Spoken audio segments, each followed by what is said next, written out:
Can you hear? Okay, I'm sharing the screen now.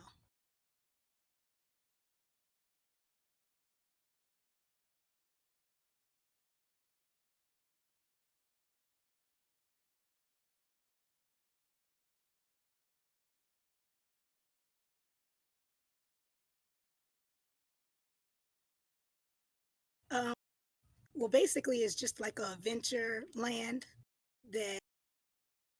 Hold on.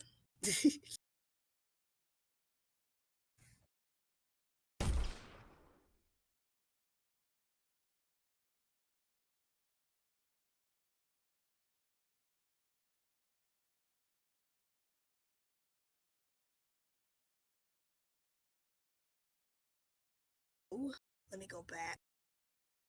I created the roads. I created them over here, but I couldn't figure out how to make them without having to do that paintbrush thing. I couldn't figure out how to make them like pebblestone or cobble or anything like that. It would allow the mesh to change. And so I did this. Just a little. I don't know why the door kept. And then over here,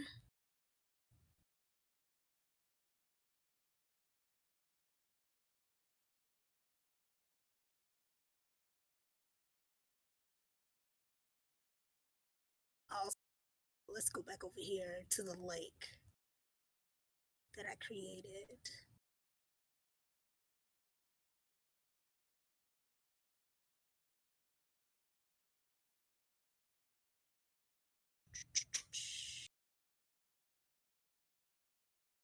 I had a there, but again, like I said, this when I put it down, all this ground and everything I mean the grass and stuff started going all over it. So I wasn't able to.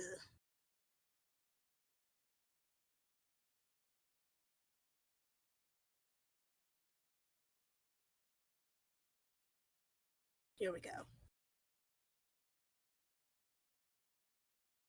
I did the lake. I was trying to do uh like a waterfall, but I could not size. I couldn't. I was trying. I was moving it over and everything like that, but I couldn't figure out how to size it down to make it look like it's a lively one. And something else. Oh, I didn't know that tree was standing like that. Okay, and there.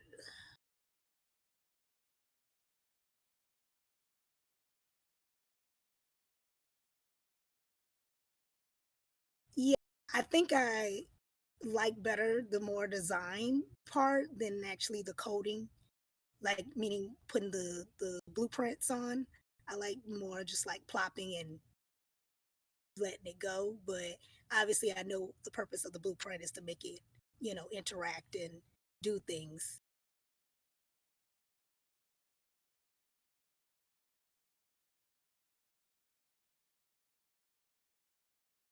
There's more stuff. Let me get here. And I did, this is more like I thought of it like far as, not Pitch Black. What was the other movie that, yes. Remember Article Riddick's that part when they was stepping up the stairs when I guess when the ship came or whatever. I was trying to make this like a little cave like thing. Yes, the Necromongers. And also like as you remember they had those statues up at the top.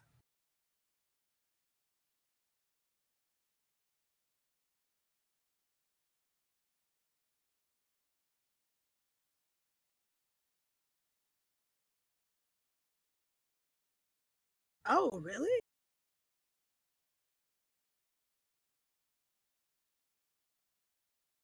That's a great deal.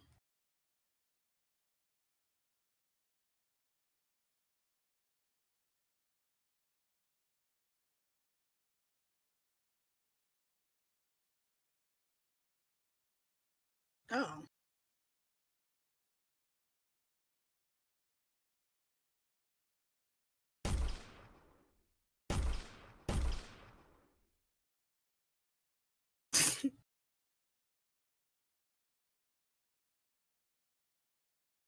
So the mod, I, I tried to do the music. I can show you what I did, and maybe you can figure out a little bit of how. Okay, so the files that I put in the sound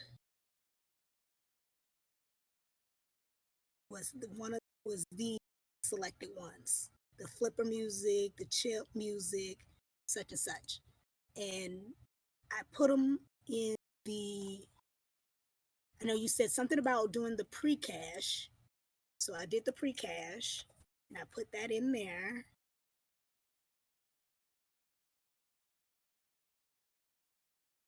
Oh, okay. Let me see.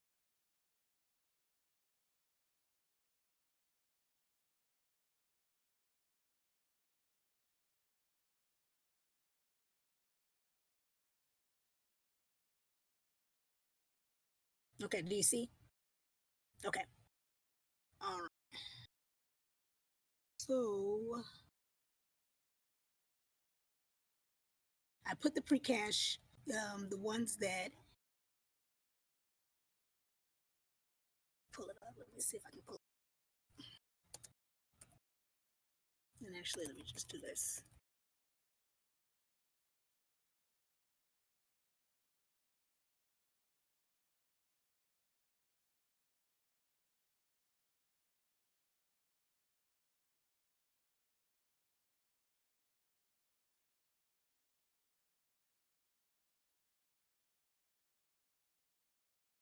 One, the I put them all in the front. I did not know whether or not are we supposed to assign them to these. Like you see how it says player shotgun, the or does that not matter? Okay. So I put those in there, and then I put it also in, yeah, where the weapons are. It says start playing preacher music, blah blah blah blah blah.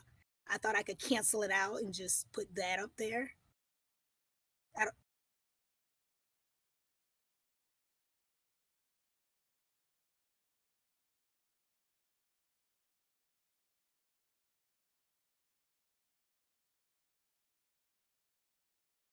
this this is the I think these are the this is self weapons, the current ones.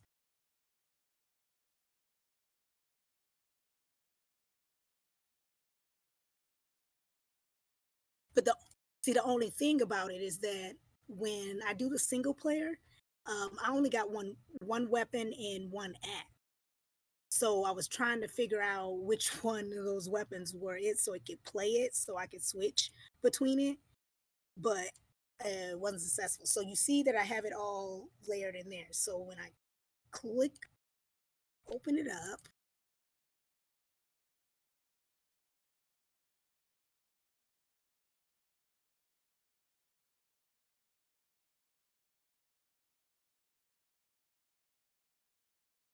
hold on.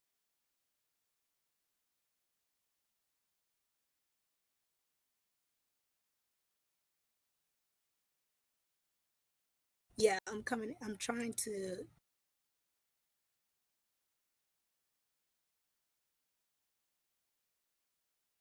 I'm trying to make it go like play the game, the Quake game, but I'm not sure if it allow me to be for it to allow you guys. Let me see if it'll do it. Did you double click on the make.bat? Oh yeah, and that was another question.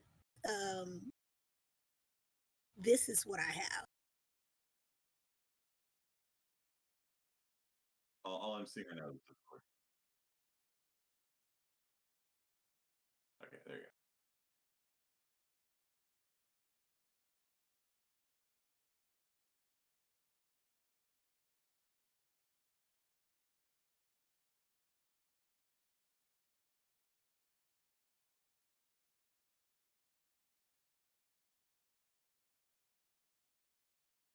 Right here.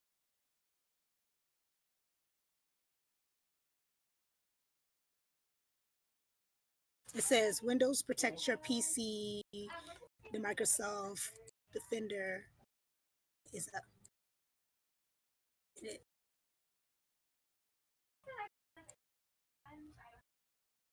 is just saying, okay, for more information, run anyways. Yes. Okay, so it popped up a window, the EX, the Windows System 32.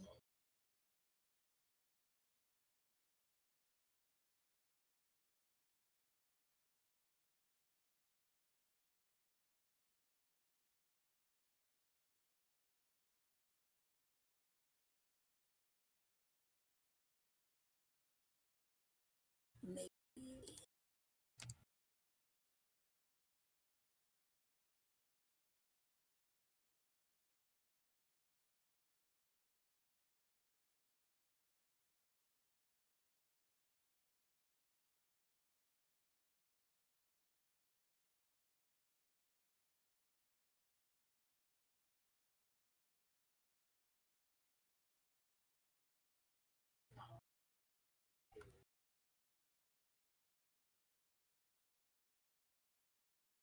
You said, what am I looking for? 162?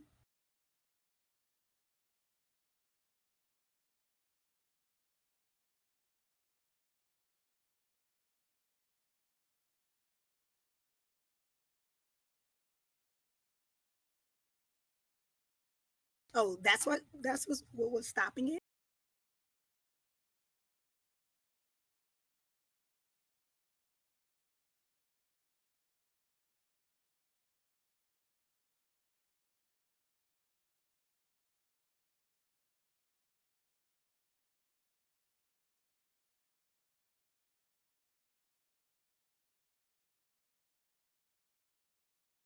Let me go.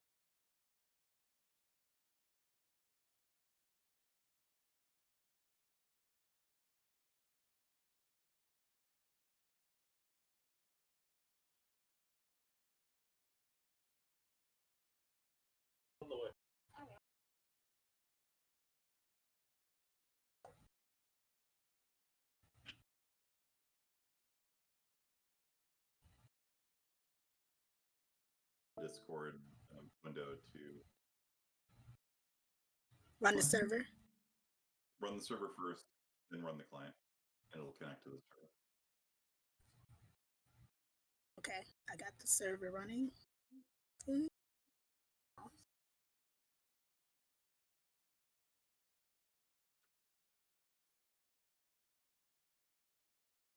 See, the thing is that can you see my screen? I can't. I'm still saying Discord. You might need to switch to.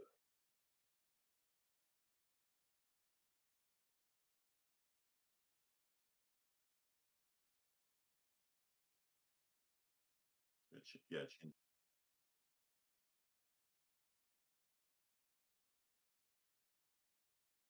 You see now? You can see my screen?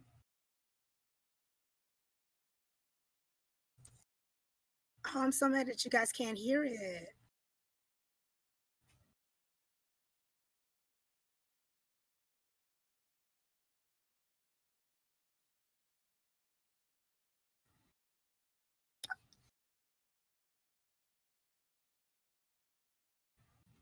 Thank you. Awesome, because I've been struggling with it all day, and I know I was going over your video over and over again, and I just could not figure out what was I doing wrong with why it wasn't working. But it come to find out that I wasn't doing make for one thing, and also I wasn't I didn't do the launch the server. That was my major mistake right there. Yeah, it's one of those things where like if we were in a computer lab together, I would just walk around and be like, oh yeah, just go click on that. It's just a lot harder to do this online. But thank you for your patience, and everyone, please give a big round of applause to Miss Simmons.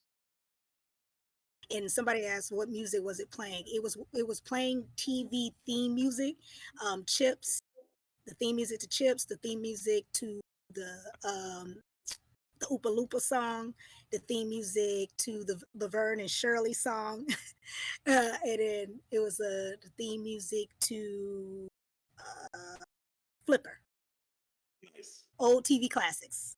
Right. That's really cool. All right. Well, thank you. You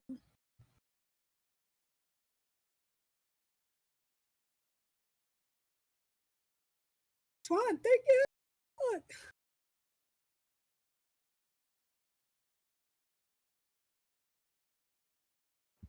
Okay, my mic working? Do you want me to do the mod first or the Unreal project? 'Cause I already have the mod already opened with code and everything. I'll start with the mod. So, okay, 1 second. Let me just my screen.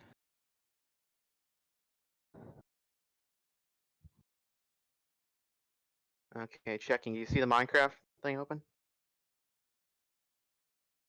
Uh, it should be streaming.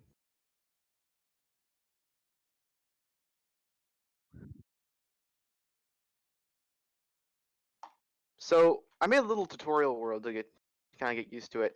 So what I did was I added a bunch of tweaks to Minecraft, including some new ores and some new music discs as well, including ore generation for this specific ore. So if we look down here, it actually generates along with the other ores in an area.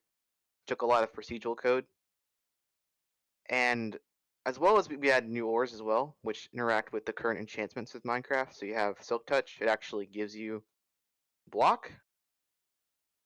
And plus with Fortune, it actually gives the multiplier effect. Yes. So you can smelt sulfur. Let me just go into creative real quickly to get some coal. You could smelt sulfur down into pure sulfur, but if you're not willing to deal with that, you can go straight into crafting gunpowder with it. So if you want to and you want to get a lot of gunpowder quickly, you put coal, bone meal, and raw sulfur, which is supposed to be the actual ingredients for gunpowder, since bone meal contains potassium, since it's just a fertilizer, and raw sulfur plus potassium plus coal equals gunpowder. You can get quite a lot of it by mining it.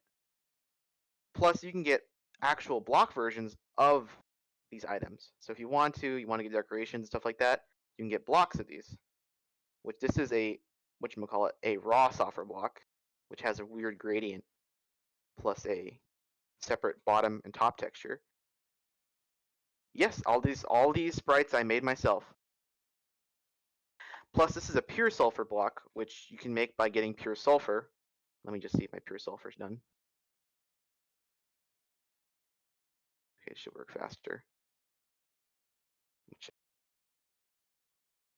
can get pure sulfur plus you get 9 pieces of pure sulfur, and you can put them together to make a pure sulfur block. And plus, if you want to make the gradient block that I made, you can get 9 pieces of regular sulfur, like gradient blocks. Of course, this is just the sulfur part. I still haven't gone over the music discs or how it generates. So if you go to this cave over here, which I already preset it up, it actually generates along with the other stuff as well. So it generates naturally with the world, which took a lot of procedural code. And keep in mind, this is on the newest Minecraft update, and there's not that many mods out for this update yet. So if I go further down the cave, you can probably find more of it. Yeah, this is Java, since it's basically C++. You can find it along with here. Plus, if you got sulfur ore, you can smelt it down to pure sulfur as well. So I had everything basically ready for this. So basically, I had all the sulfur generate, plus everything usually ores have in the game. Plus, I haven't gone over the music discs yet. So basically, I added some music discs. And keep in mind, this is the recipe for it. So this is the first music disc, which I'm sad you can't really hear it, but basically you get gunpowder plus a music disc, and you make the first music disc, which is Guns by Kawaii Sprite, which I don't want to get a copyright strike. Plus, there's another recipe for another music disc right here. If you get music disc 11, you can make Monster by Kawaii Sprite. A lot of these are Kawaii Sprite's music because he doesn't really enforce copyright on his music. And then here the last music disc, which is kind of a anime-inspired music disc. So you put 2 end crystals plus a pink dye, bones at the bottom. It's Senpai by Kawaii Sprite, which if you guys want to listen to it, you can just search up Senpai by Kawaii Sprite. It's the instrumental version.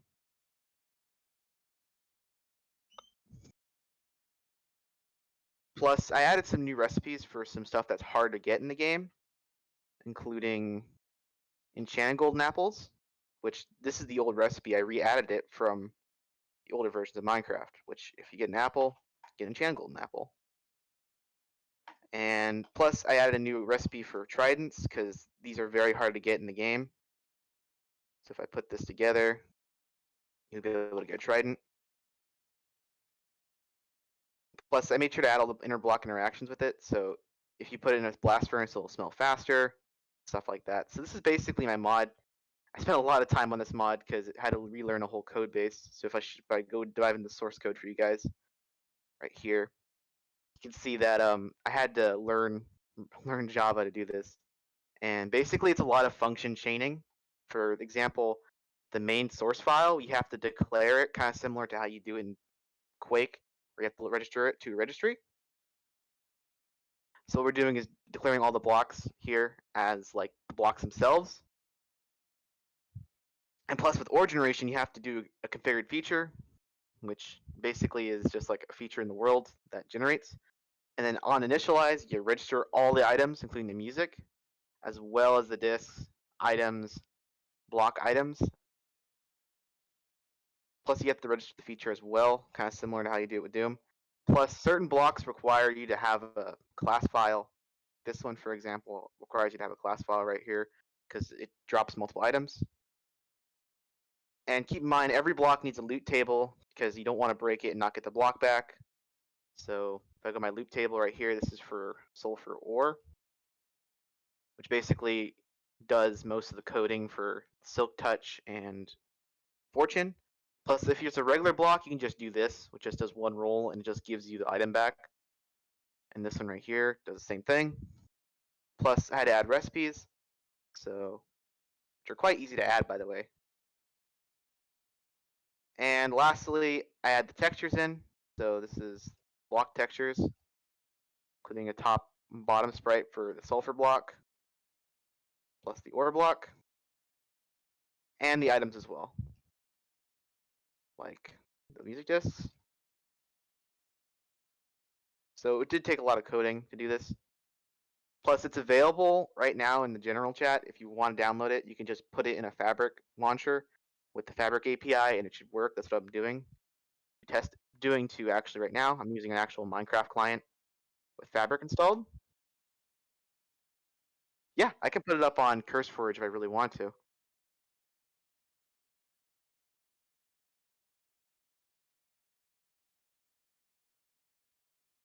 Yeah.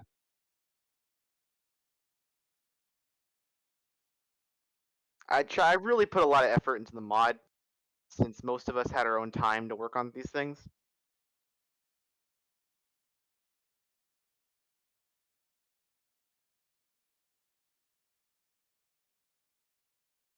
Okay, so on to the Unreal game. So this is a group game, and we had a lot of trouble sharing it over with each other. Oh, thank you.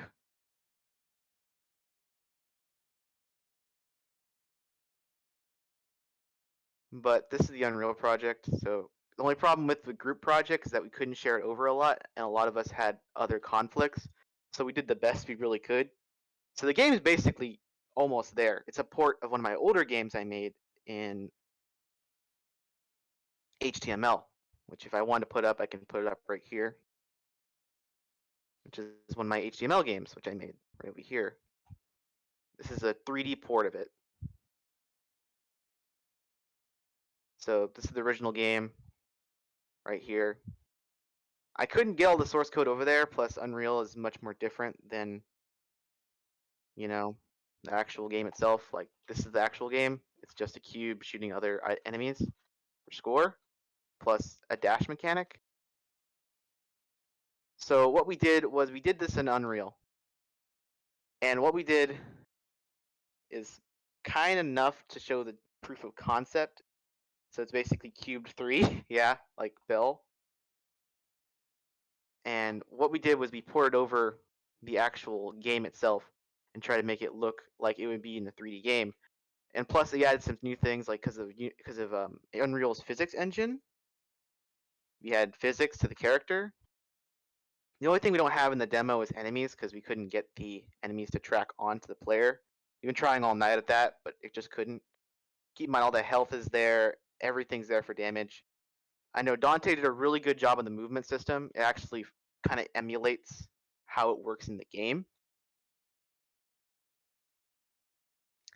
Plus, we worked in the dash as well, so it actually works a lot more intuitively. Now it's actually shift plus direction,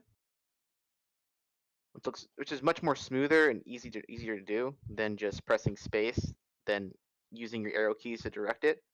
So it's basically just doing shift like this. Plus, it's a good way of knocking blocks around. Plus, I did a lot of the shaders for this. So I did the shader for this to make it look more pixelated. I couldn't do scan lines, so I decided to go more pixelated. Make it look like a PS1 game. So, yeah. It was me, Dante, and Aaron. Okay, Dante did movement. I did dash and materials, including the shader. Aaron did a lot of bug testing, and he tried to do enemies, but the enemies couldn't work, so he ended up working on the projectiles. And the projectiles work pretty smoothly, like it does in the original game, but it doesn't have physics, which is quite good.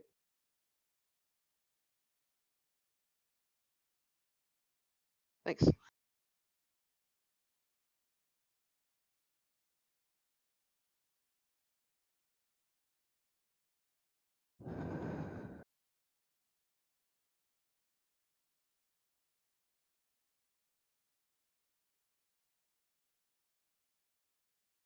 So I'll just stop sharing my screen. Thanks. I really appreciate it.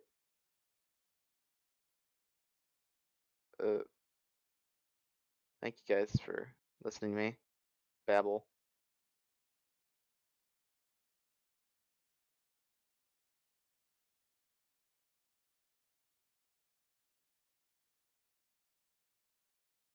Presentation tab.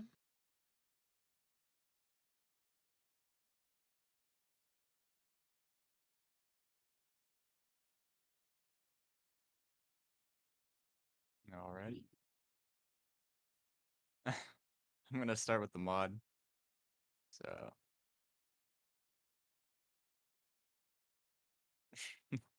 I wish. That'd be sick. Alright, let me get this up.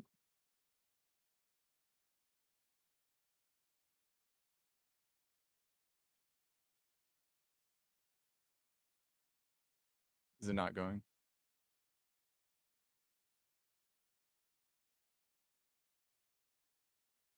There we go. Just loading the game right now. I guess in the meantime I can show the code. So the way that this kind of works is that it uses some other mods in tandem with it in order to have like a framework. So it's not like super code heavy, not what you would usually see with the object oriented languages. It's more text file based. But essentially what I'm doing in here is I'm using one mod that will load in the items. And so this is that one. And it just takes the IDs from this other mod that actually assigns the items and it loads it into the game. And so there's two files that you need for this for Stardew Valley. So this one actually loads the item itself and puts it into the game. And then this data location one assigns it a place for it to actually spawn so that you can fish them. Yeah. You'll see that when I fish it up. And then this folder right here holds all of my actual items. So you can see the little sprites and then the code that goes along with it. So the name, the food that it gives you back, like the energy in the game, how much it can sell for and whatnot. So that's pretty much all the code. It's not too complicated.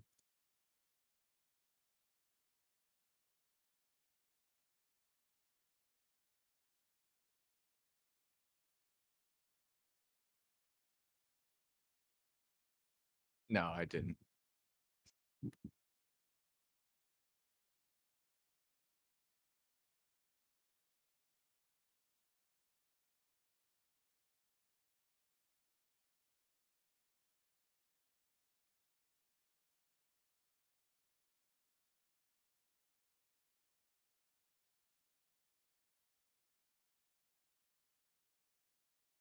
If I come in here, this is another mod. It shows all the items in the game. Makes it really easy to debug. So if I just type in the fish names, you can see them there. There's Kearney.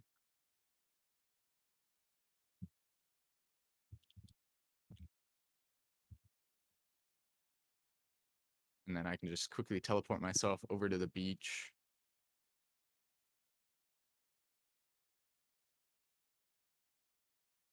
And there you go. There's Cody. So I won't try too much on the fishing part because it's all random. Some of these are going to be the actual fish from the game. See if I can get another one. All right, well, there's Cody again. I assure you the other fish do work. I tested it, so that's pretty much the mod. That's not too much.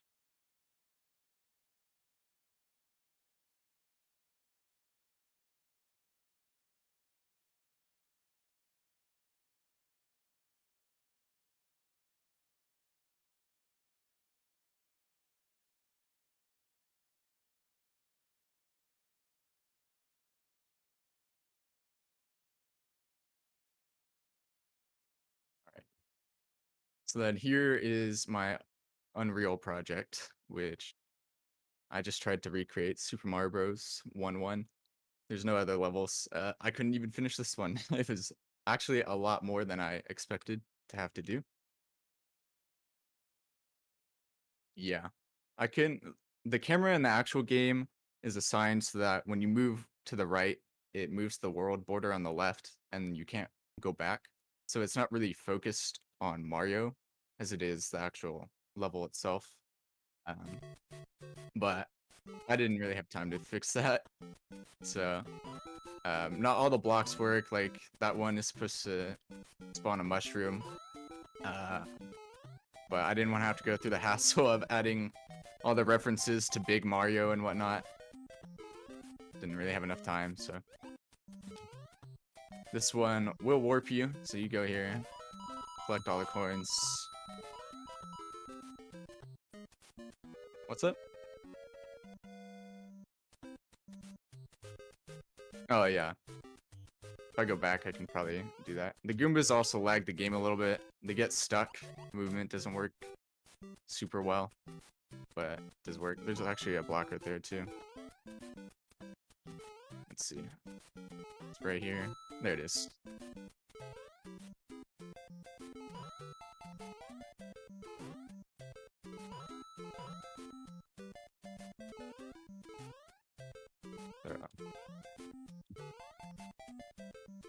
No, you don't.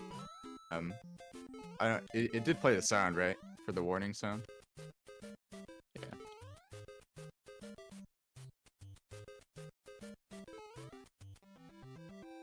I just looked them up and then I cut them out myself.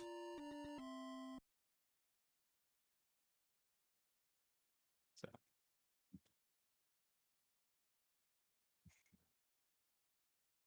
That's it.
You hear me?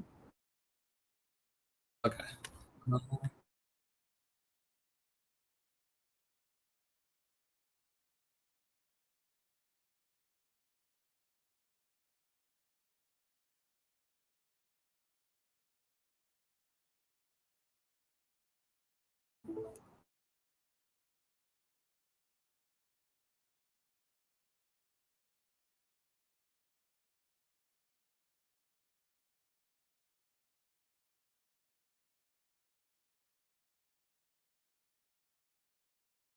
You know screen?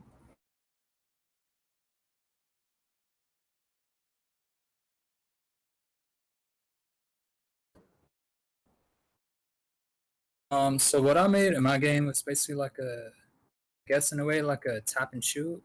That's what I was aiming for. Let me show you what I mean by it. So you're gonna have blocks that come up, and every block gives you a certain amount. Like, there you go. So you can see like on the top, 50,000 points. If I shoot that one over there, it's gonna give me something. Well, yeah.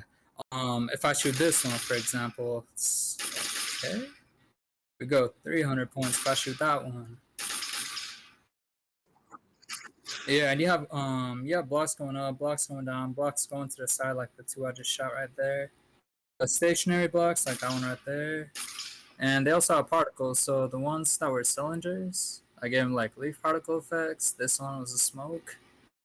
Others I gave if I can find, there it is. If you can see like an explosion effect, and then this one. No, so I did try that.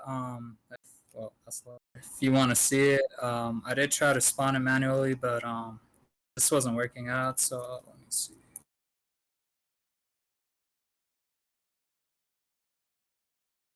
Is this one?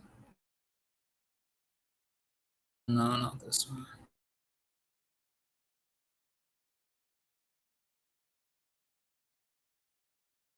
Not this one either.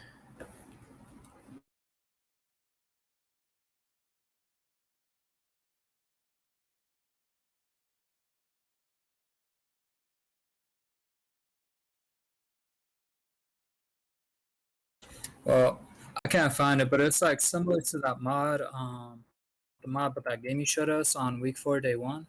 So there'd be like these target points on the ground, and from those target points, like it would just spawn infinitely. Let's see.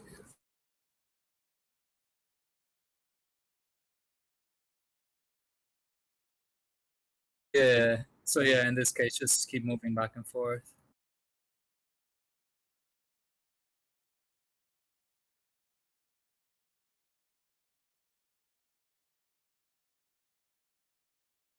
Nice.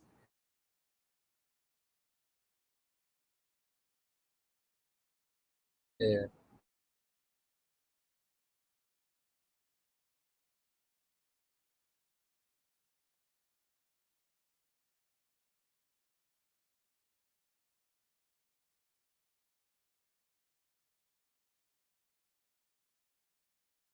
Yeah, exactly. That's what I was aiming for, but when I did that, like um, but yeah, so the spawn location let me see, was originally down here, the platform. I just moved that up to this cone shape, and outside of like other platforms, so you could shoot like let me see. In this case, this one right here, that one right there. Once it would start getting closer, you would have to move to either this spot or I guess you could probably shoot it from there, maybe. But yeah, just want to instead of just standing in one spot for the entire game, like that don't really feel fun. At least move around a little, see how it works. Mob. Sorry, what? Yeah, yeah. I just took out like the security guard. I took everything out, like that house right there. I was really low on space, so then for the mod, I couldn't get it. Yeah, the 40 gigabytes. I was not expecting that. I had to clear out like almost I don't know how much, but like a lot of my photos I had saved on the computer. Even now, like I'm still running low on space. For my mod, I couldn't get it to work. So what I was gonna add was an armor named Juggernaut armor. What it would do is decrease like damage from every type of thing that could damage you. So melee, explosives, sniper rifles, anything by 80%. At the same. Oh.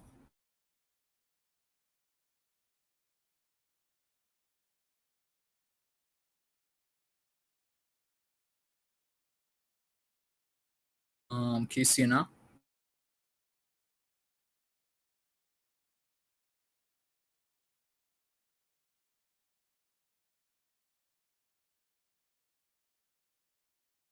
Yeah, exactly.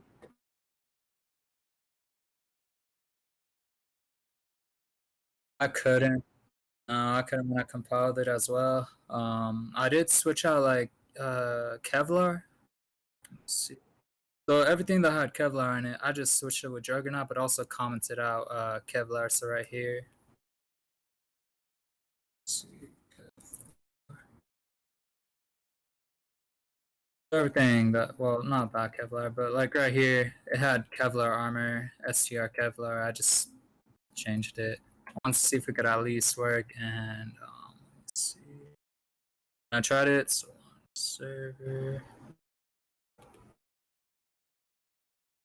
I did, yeah. I compiled it. Oh, well, I did compile when you told Simmons. I didn't know about the make.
Can you hear me? Am I good?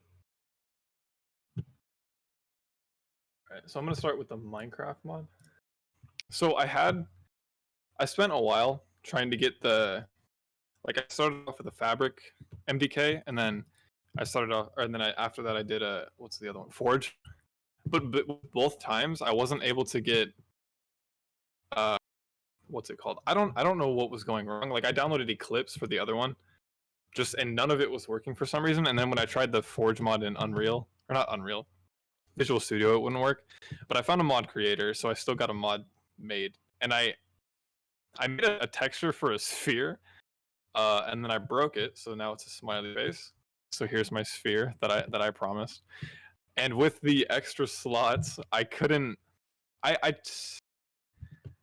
tried to get it so that there was one extra on the left down here and one extra on the right, but when I was like opening the inventory, it just wouldn't show up. So instead, I made this Gucci backpack, that you can place down with a nice texture. That's actually a door, but it has one slot in it if you want to put your dog spawn egg.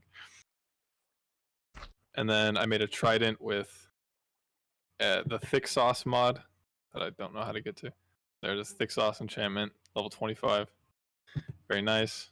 This oof disc that just plays the sound for a falling anvil. And I saved the best for last. This is my favorite. This is my favorite part of the mod. So this is a ghast with your face on it. And every time you hit it. All right, welcome everyone to. Oh, we can't hear it because you're streaming his screen. We'd have to actually join his stream. Oh dang! But yeah, if you get the chance to hear it. But he says, "All right, welcome everyone to." I just took it from the start of a lecture. But yeah, that's amazing. That's all I got from Minecraft.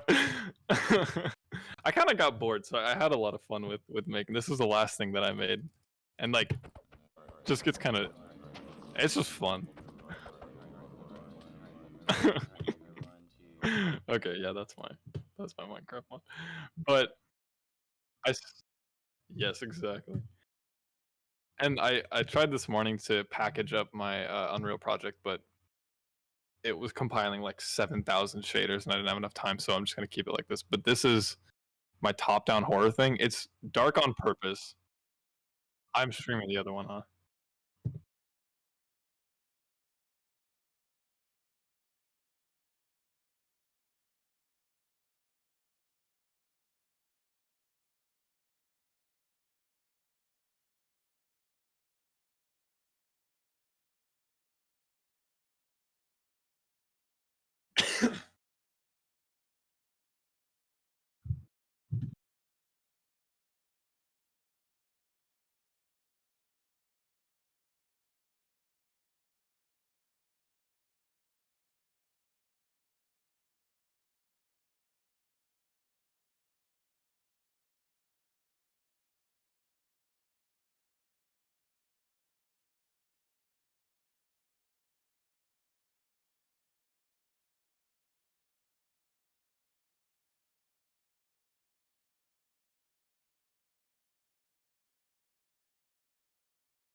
It did that, and once mine finished, it had another set of like 2,500 to compile.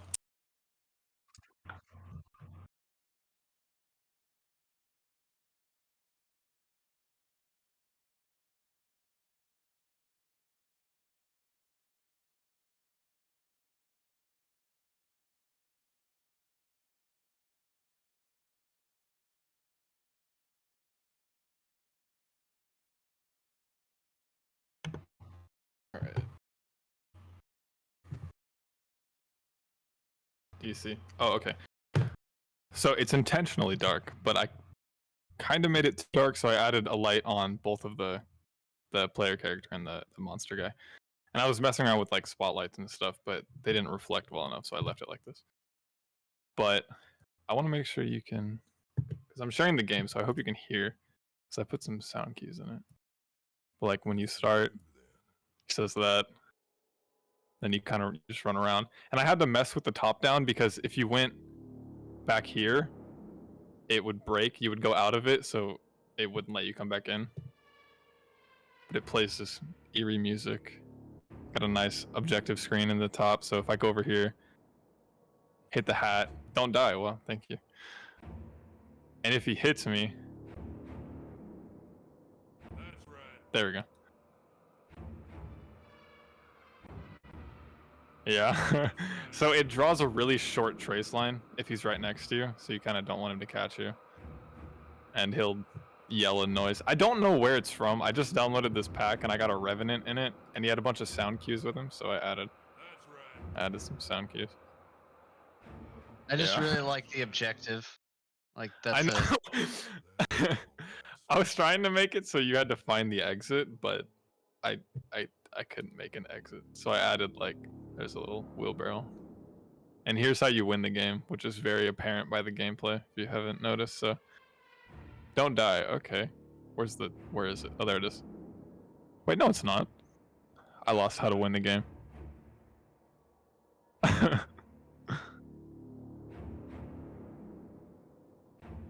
Okay, now I need to see if I deleted it.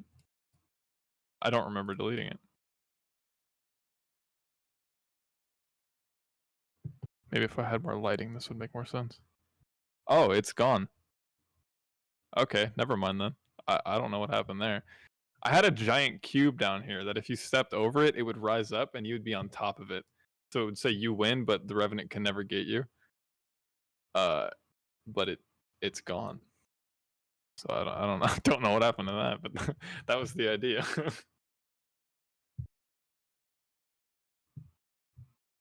Playable at all.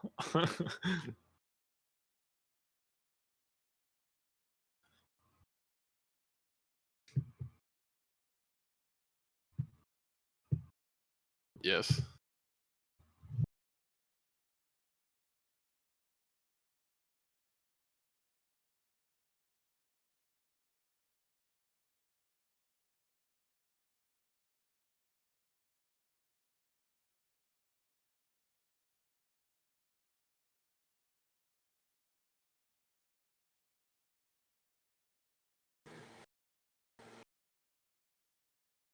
Um, okay,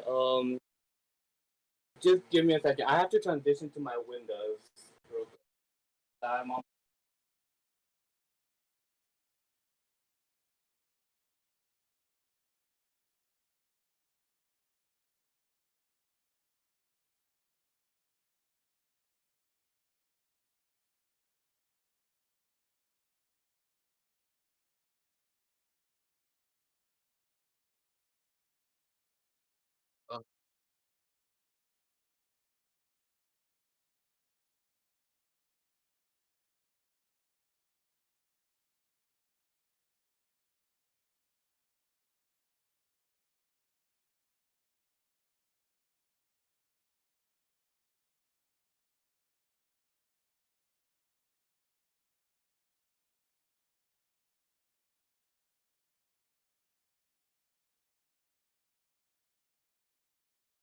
Oh, I'm ready. I could go. All right. Oh wait. Yeah, let me do this actually. We'll just do this entire screen. Go live. Okay. So, let me know if you can see anything, 'cause I can't tell if you guys can see my screen or not. So,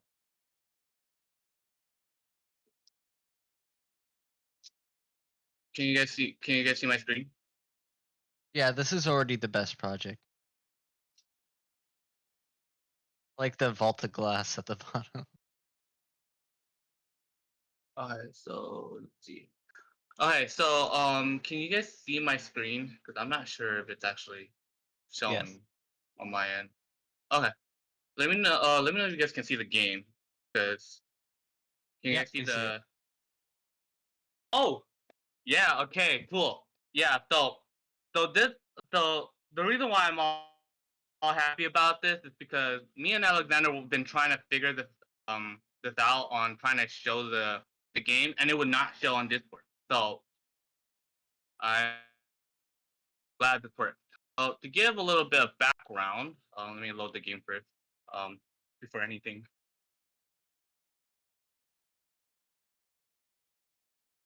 Um, it's just a Japanese roadside village in the background. It's just a picture. Yeah, on my MacBook I have actual the picture engines. So okay, okay, so to start off, so when I did this mod, like it's a very short mod, but it's pretty effective. Um, the story behind this is that hold on, let me see if I can pull it out. So like in the lore, in the first age, I made this mod just to kind of like reference off of like what happened in the lore, called the War of Wrath, where there was this guy called Morgoth who had thousands of balrogs, and he was going against I guess you could say the elves in this war. So I kind of wanted to base off my mod house of this, so that's why so the idea is when you get to 20 when you get to summon the balrog, you can spam them, and the only reason why the game actually lets you summon one is because one alone is really overpowered. So let me show you guys. Uh, let me just so like let's go over here. I think this will be better.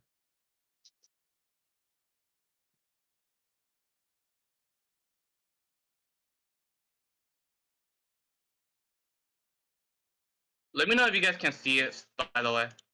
Yeah. So wait, Okay. you can summon as many as you want. Yeah, you can. Oh, that's gonna. Yeah. A- And then, as you guys will know, for those people who watch Lord of the Rings, I definitely choose the Mordor faction. Yeah. So this is the part. So how these are OP? How these are OP? If like let's say if you were to summon one here, their damage towards these buildings are they take half a life for each damage they do, and if your units are upgraded, they will die quickly. So that's also one other thing. But yeah, so this technically is what my mod is the ability to being able to spam these throughout the entire game. Because normally in the original version, these they would have a timeline here, but I took out their timeline, their time limit. So now they could be in the game throughout the entire time until they die, like any other unit. So yeah, this is basically my entire mod for this game.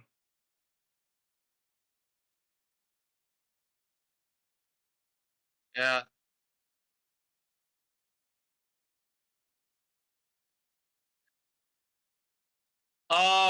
This actually makes things really easy because the reason why is because I'm gonna be honest. I am going against 6 brutal players right now, and it's just one of me. So this makes it kind of overkill. So it's kind of like like if you go like a 1v1, it would be an overkill. Like just getting 6 is like barely enough where they actually have a chance. So like and not just that, like the damage is what makes these kind of overkill. Like I could literally send these over to their base, and I could pretty much win that way too. So yeah, so that's pretty much what my mod is. Yeah, so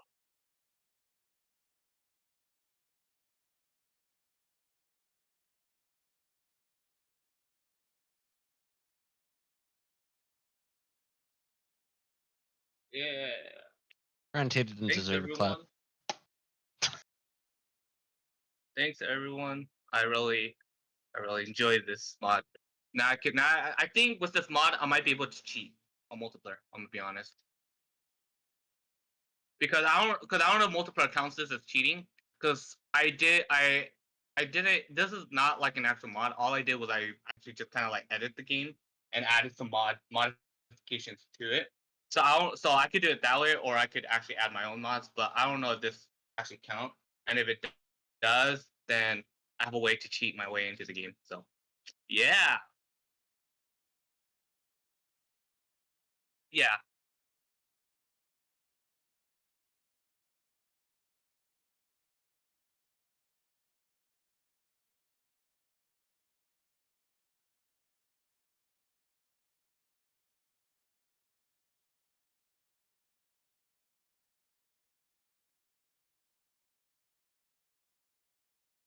Yeah, and then just go and rush.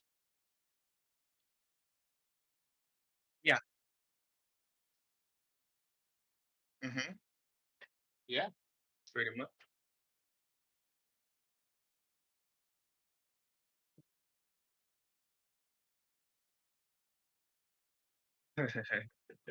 Angry.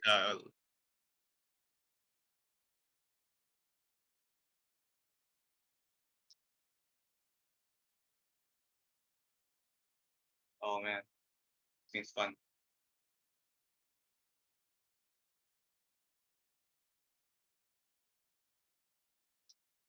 Yeah.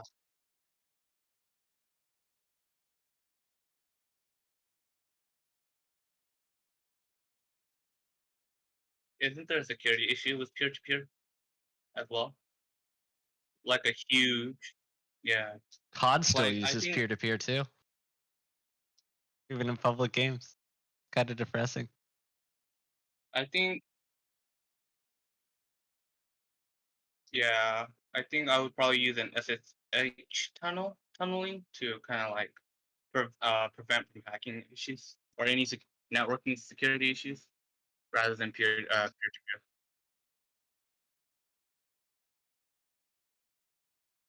Yeah.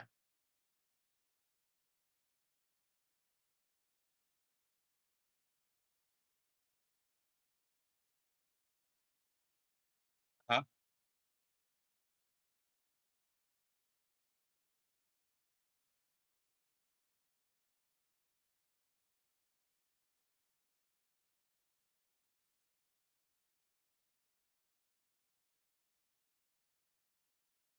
And they and then they might end up rage quitting too. So it can be that.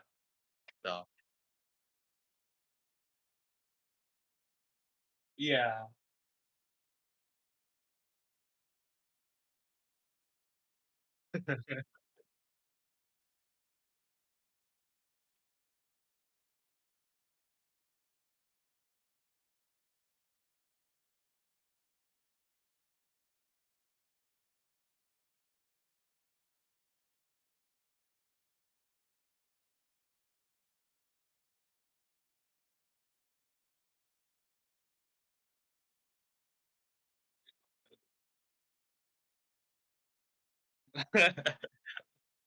into the death match humiliation. Uh, that's great. That's yeah, for sure. It was a lot of fun. Still is fun. So yeah.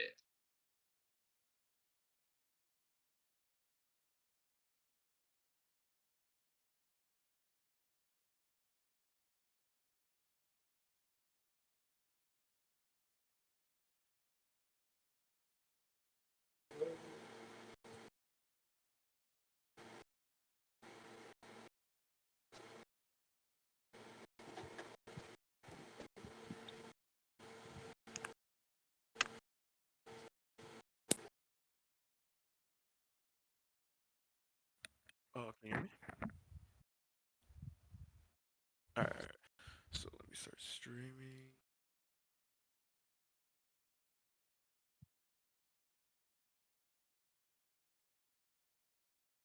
Alrighty. I'm going to start with my Unreal Engine project. Can you guys see the stream? Alright, nice. So I originally planned this to be a maze, right? And the goal is to collect all of the gold in the maze and come out safely. This is the entrance, and you're going to come in searching. Alright. Now, there's a few catches in here. There's guards, and if they see you, they will try and get you. They do not move at all, and if you get too close, they will cause damage. But we'll traverse the maze until we can find some gold. Once you find some like this, I put a little hitbox on top of it so you can easily press it, get some gold, and try and leave the maze without getting caught. Kind of like this. No, I couldn't make a gold deposit because it just would not work with my trace lines. Not too sure as to why, but that is my game in general. So for my mod, I have edited the weapons of the fire shotgun and sniper rifles and increased the spread and gave it a lot more pellets onto each of the shotguns. Here, let me try and find it right now. Like right here. Increase the spread by a little bit longer, but decrease the range in order for it to not be as broken as it is. And then for sniper rifle, let me go down a little bit more.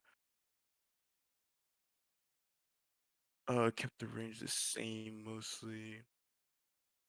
And right around here, increase the damage multiplier. It was originally 2, but accelerate a little bit more to have a little bit more impact against most armor. And that's about it for that.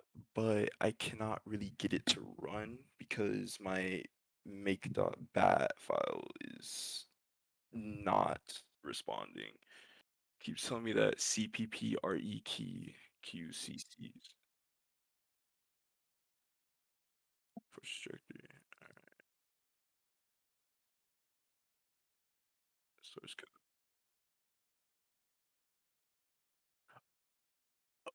Oh, I moved it from in here to the Quake release, but I can move it back.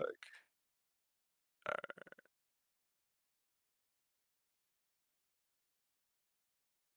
There you go.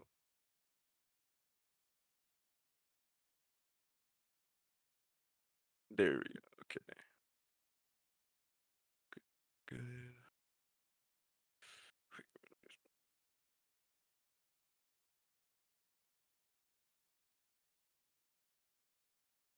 Alrighty.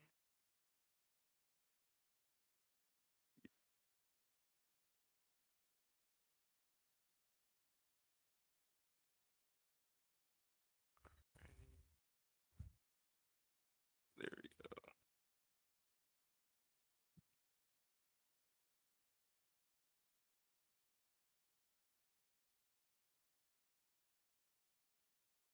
Now, which one is the one with the shotgun? I'm guessing a scout, right?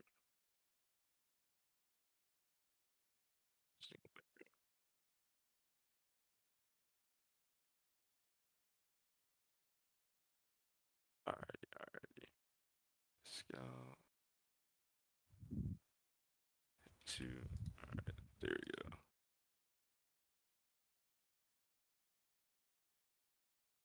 Oh, mine is not rendering.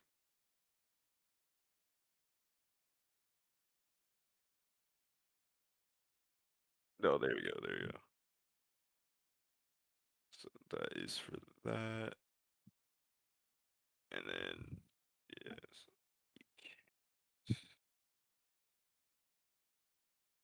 Alright. Thanks.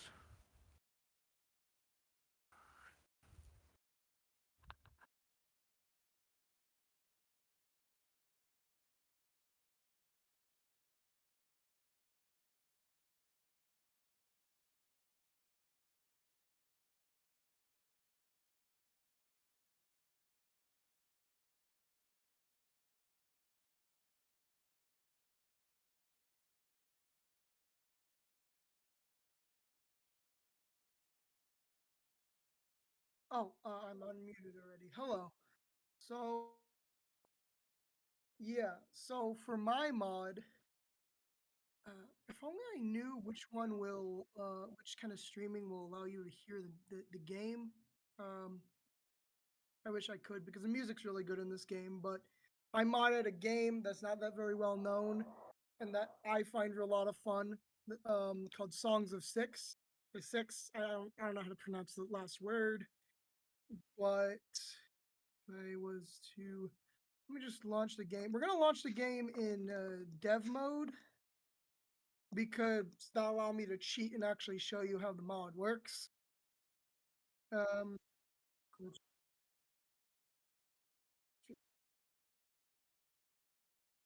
you hear anything, or is it good? Is it, okay. So we're gonna just like load the game. No, no, you can't load. We're gonna wait. All right, random game. Sorry. So we're just gonna like go in here real quick. I'm just gonna like whatever settings. The generation doesn't really matter. Um, Honestly, this game deserves more attention than it currently has because it is a great. I'm just gonna choose some random place on the map. Sure, why not here?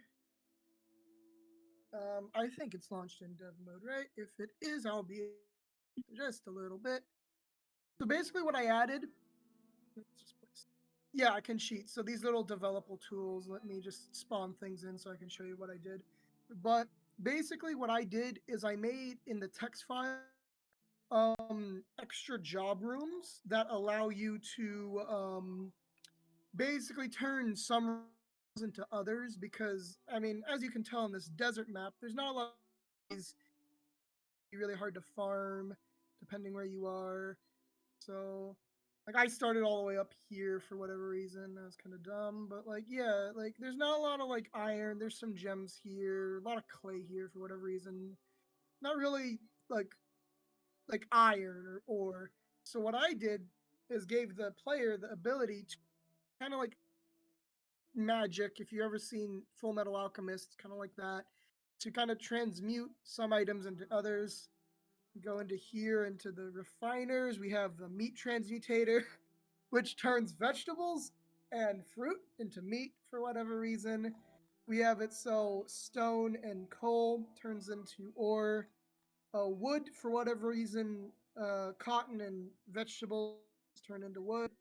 Where is the? I think I have one. Oh yeah, it's stone and then clay. So for whatever reason, wood turns into stone.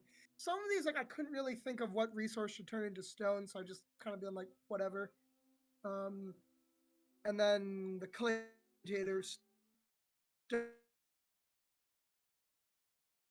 stone into clay. Also, more isn't really a transmutator, just kind of like general like tech. Like we can turn like coal into gems for a very slow rate. A lot like basically the same rate you make jewelry more or less, which is really slow. As I kind of just like show how it's done.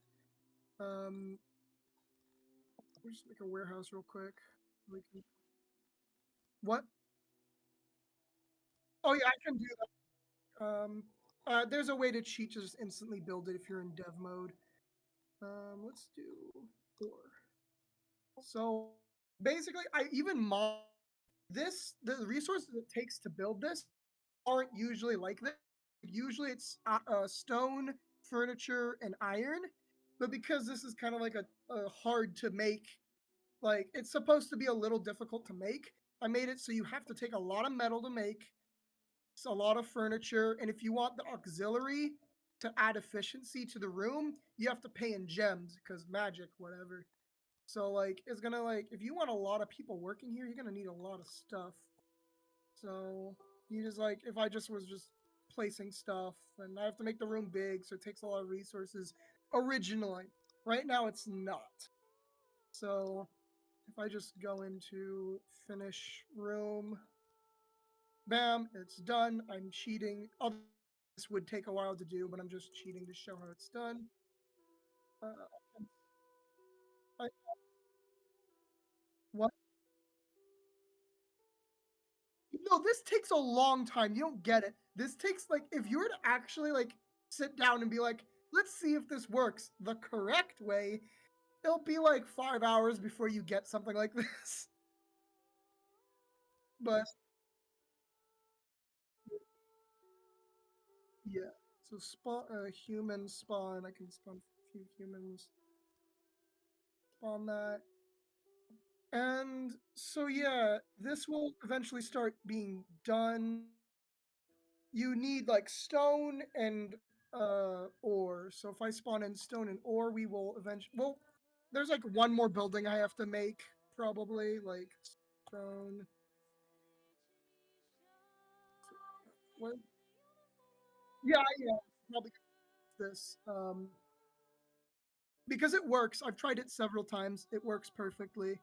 Now for it to like actually like make the item, they need a storage place for it. So you'd usually have to like make a warehouse and just like blah.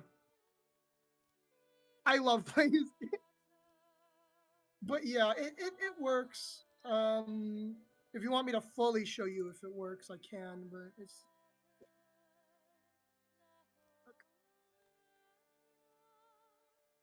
yeah. And what I think I might do for that is just show you the code I made for it, or that we all made for it. Like I'll just go into Unreal and be like, this is what we did as the coding part of it, because Alexander just showed like, oh, this on the surface. I'll just real quick show what was underneath it all.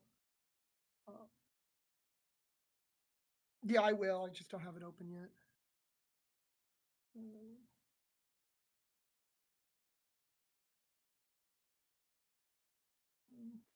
It's still not loading. This is a laptop, so it's not the best for this kind of stuff. I'll share the entire screen. It's not like I have anything to hide. Okay, so this is the world I made. I like demoed it in, so it doesn't have all the fancy stuff that Alexander has. But underneath it all, we have the pawn. The way so basically I did like a lot of like some googling and stuff. Like I found out that Unreal just has this floating palm move used to get the float, like the floating movement we wanted, and just modified that. So on the event tick, we get the player to, rotate towards the mouse by doing all of that. We ignore pretty much all of this over here. The move forward, we don't move in the Z. We locked it so it can't, because of the glitch that happened at first, that if it would bump into anything, it would elevate the Z axis. We locked the Z axis. And then this was a little hard to, there was an actor BP. We made it so it deletes eventually, the projectile. This part was a little weird to get going at first. I had a little bit of struggle with getting dashing to work, but with help, we figured it out. Because it was like a group effort pretty much. So like, when we dash, and when it is released, it resets the do once. We set the, max speed and acceleration a ton, delay, then actually, I think this Alexander has a more complete version of this, because for whatever reason I don't think it saved properly, because I had one extra thing that happened with um he had one extra thing on his version of it that happened, which we had it so it will another thing goes here and like sets a bool to go off, which ability frame or whatever that damages, kind of like in his original game. But yeah, either way, it still works. We did decelerate it and set the max and acceleration. to that, and so dashing works. So this is all that we did movement wise and stuff. Yeah, I think Alexander has a more complete version. I think this version, for whatever reason, didn't save properly because there was one few extra like nodes that branched off here that were really interesting. But yeah, we for the play, we just Yep. Oh yeah, this definitely a little glitched. Yeah, this is a previous version. I don't know what's wrong with this version because again, it's up in the air and now I can just go off screen. So I don't know. That doesn't happen in his version because it's more complete. But yes, that's how it all went down. Yeah, no. His finished the part. Yeah, he fixed that bug apparently, and I guess I sent us a file that I didn't save properly, and so yeah. But yes, I everyone should buy Song of Six. It's a really good game. It's like Dwarf Fortress, but for everyone else who can actually play that game.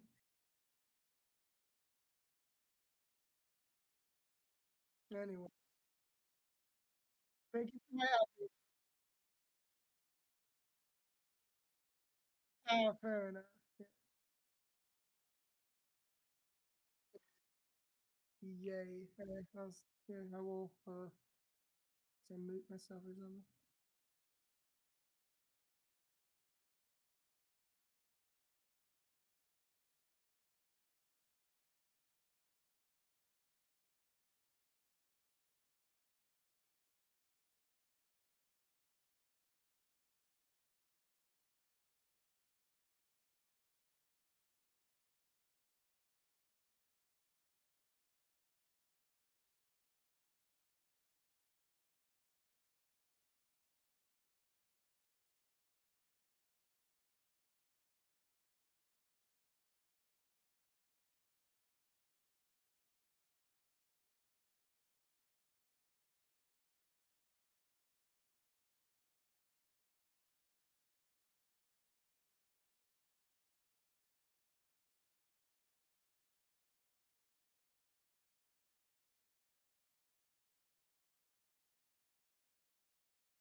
Stop! Stop!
Hello? Alright, so first I think I'll show my mod because I had some issues with it. So first is I adjusted the flamethrower so it would work like a magic wand. I called it the flame wand or the fire wand, I believe.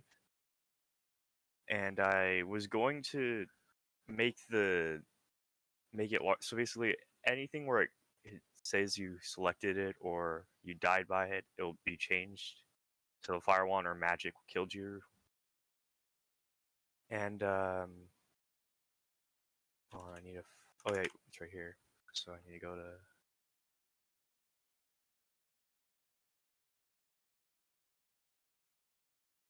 and then so I did make it. I was going to make it so that the size was larger, but I couldn't figure out how to increase the model size. So I ended up not doing that.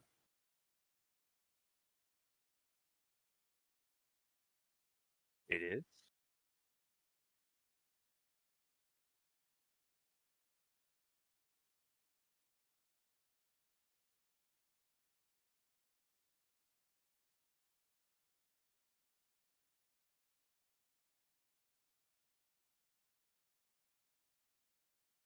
Alright.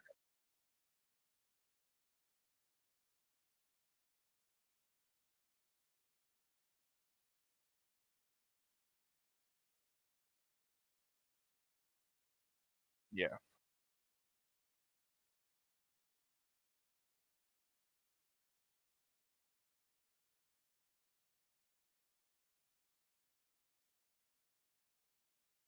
Great.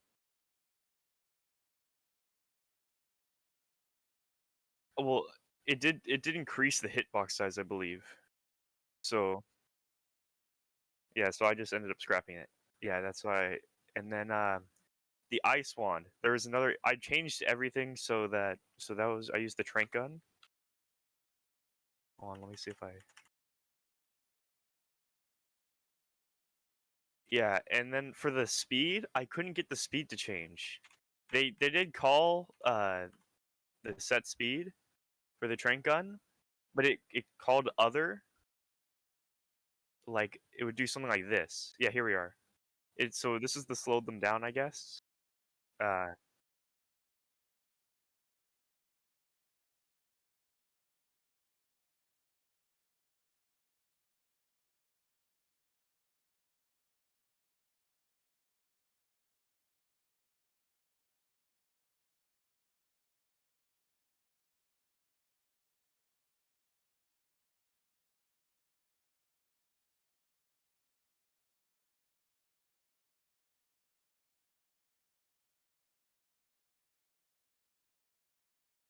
no, I didn't. I tried figuring out how to set it up, but I couldn't. I wasn't able to in the end.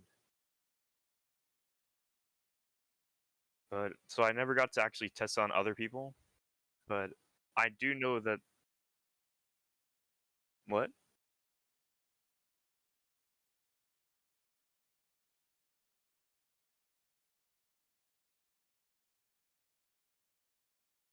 All right. And then that is it for the mod. The other one was a plant one. I couldn't get it to work at all, so I just ended up completely getting rid of that. And then here is my Unreal. Where is it? Is this it? Is it showing my Unreal project right now or no? It is. So this is the. Ended up making a maze game. So if I can play it, and then there's a health bar. I made a flashlight. You can hit a button. It'll say the door's unlocked. It'll open the door.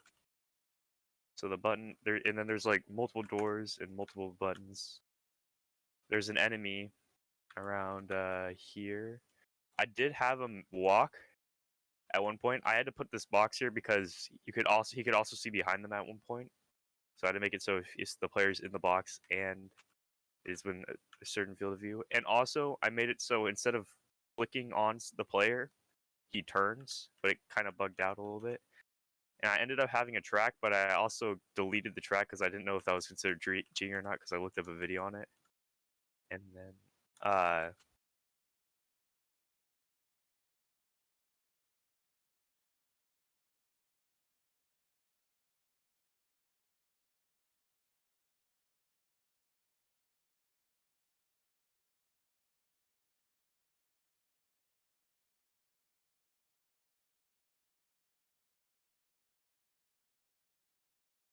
that's good. And then there was a key. The objective basically is to get the key and then escape through the elevator, and everything does like work. So if I went here, there we go, and then here, you can watch me go through the entire game if you want, or I could just stop here if that's all right. So that's the green door. Yeah, I made them shiny to reflect the light. It's way darker if I had the roof on, but I took it off so that you could see, kind of. And then see, like, I'll show you how buggy it is. Yeah, it kind of just flicks them back and forth. Yeah, but everything stays unlocked, but easy. Yeah, I got the start location of the player, and then I sent him back to where he basically spawned in. And I was planning on making more floors, but I didn't anticipate how long it would take to place the walls. So it took me like 6 hours just to place all these walls. So I ended up not making more floors. Because there's a ton of bugging problems I had to fix. So I ended up spending.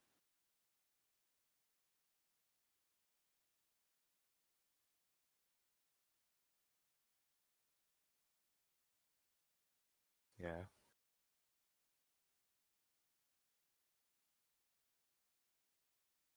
Yeah, that's it. And it says, congratulations, you skipped the maze. And you have to stand on top of it, otherwise it doesn't work. Alright.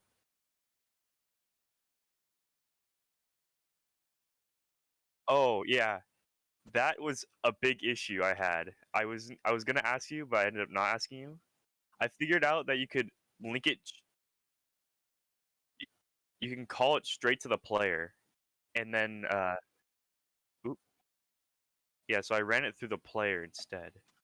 So there's basically a lot of code. Also, I was gonna make a flashlight turn on and off, but I couldn't figure out how to remove the the light for this.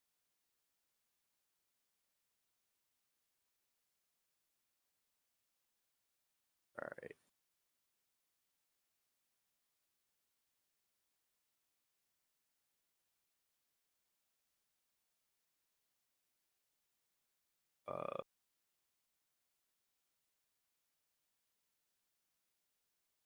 Okay, there we go. Yeah, I kept trying to hide actor, but it wouldn't come up with anything. It's like if I put it over here.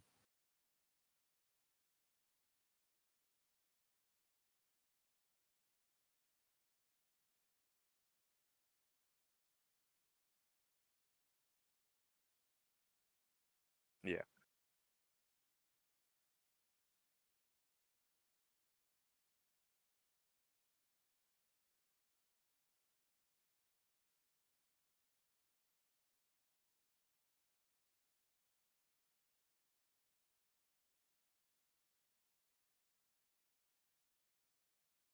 Oop. Yeah, I accidentally just clicked.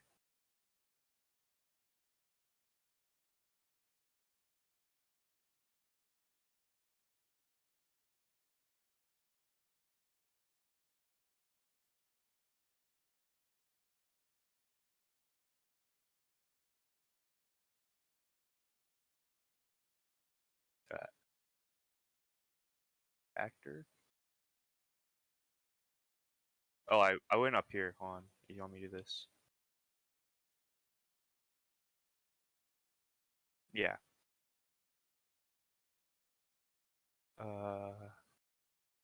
Oh, you want me actor? This one.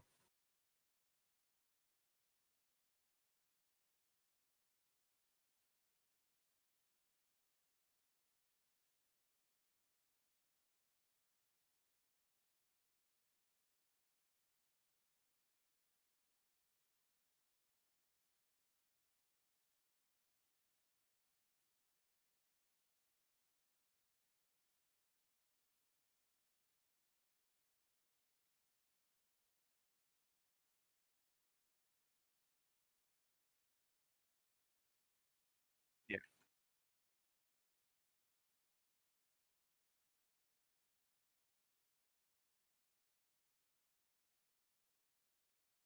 Yeah.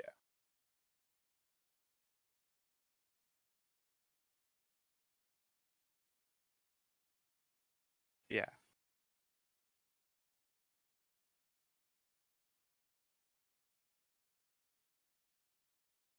Store one blueprint. Everything else is named properly except for that one door. Yeah, it's this one.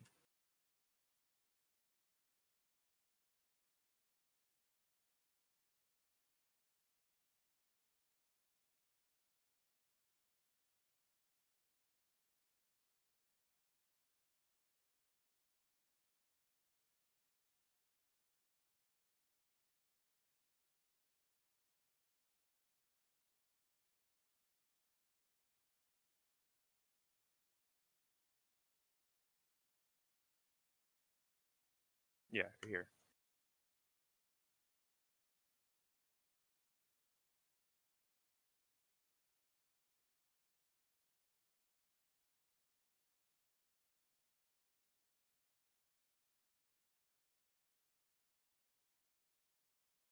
Like this.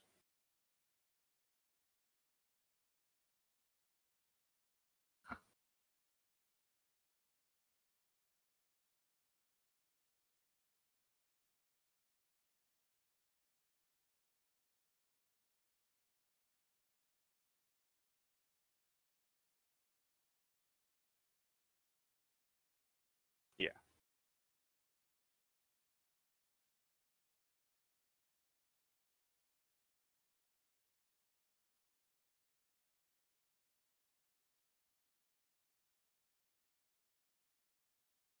Mhm.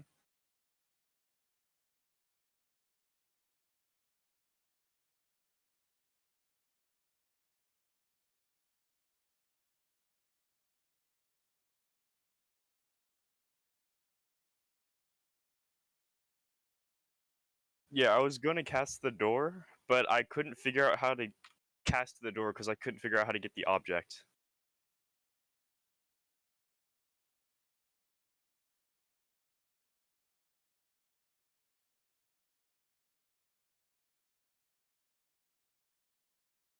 Well, that's much easier.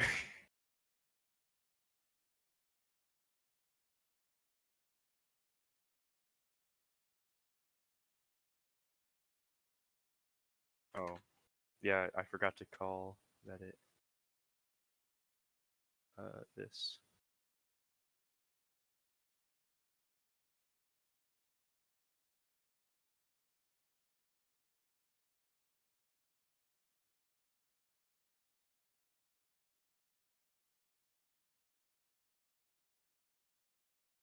Oh, oh, it just opens.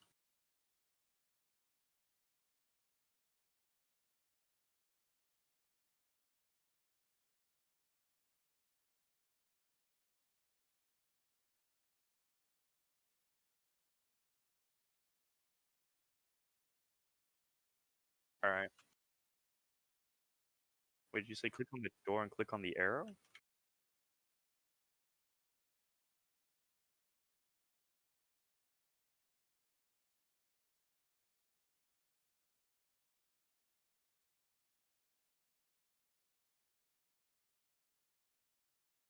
Yeah, this. All right. All right.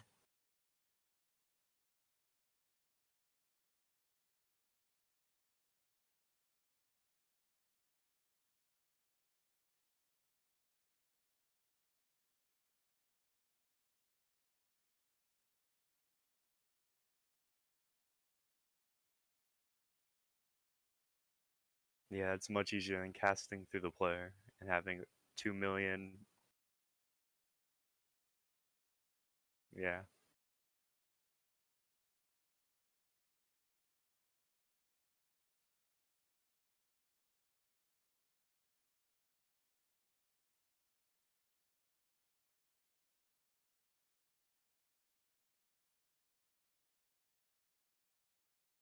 Yeah.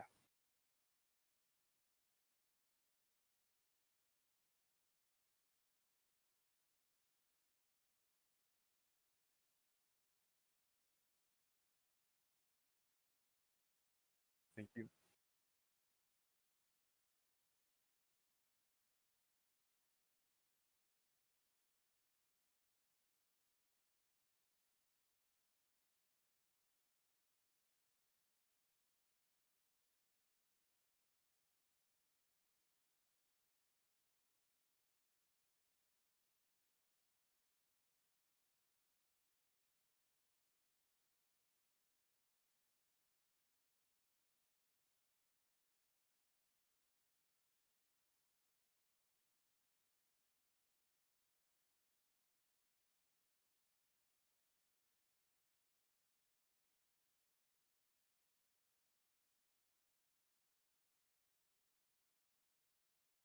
You're not streaming, so we can't see what you're doing.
Okay. I did a Minecraft mod, so I'll show that first. Pretty much all I did, I just made a new biome, and then made some blocks.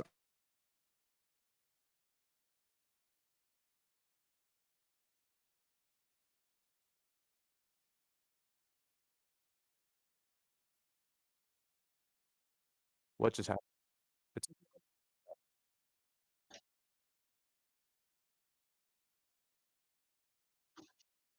oopsies.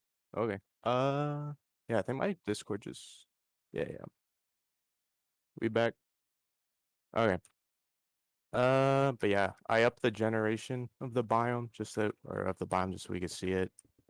And then I'll go try to find the ore that I created. Just so that we can see it. Oh, there it is. And then so if you take this, you can smelt it. I made it, you can make a pickaxe with it. I got a little lazy and I didn't want to make armor just because I have to make sprites out of it. And I'm not a big sprite guy, but let me, yeah, I'll go back up. Yeah, it spawns near diamond level. It's supposed to be about the same rarity as diamond, maybe a little further or a little higher. It only spawns in this biome, I think. I think I made it like that. Um, Get this, and then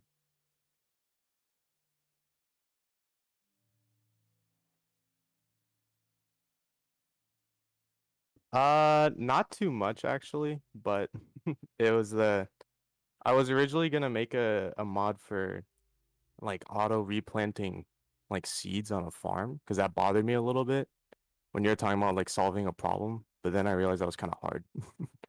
And so I just stuck with this. But yeah, you got all these. That's about it. And I'll show off my game.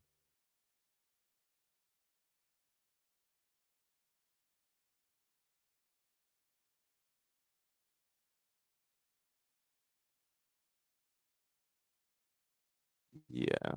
Is it? Oh, here. Huh, it's not popping up in Discord as an application. Okay. So I just built an aim trainer, and then so you spawn in, and then you press E to start, and then it'll spawn targets, and then so you need to hit them, and then if you don't hit it for 5 seconds, it'll like quit you out. And so it kind of sucks that when you finish, you can't see your score. You need to figure that out. But yeah, maybe let it sit for like 5 seconds and then quit. But that's okay.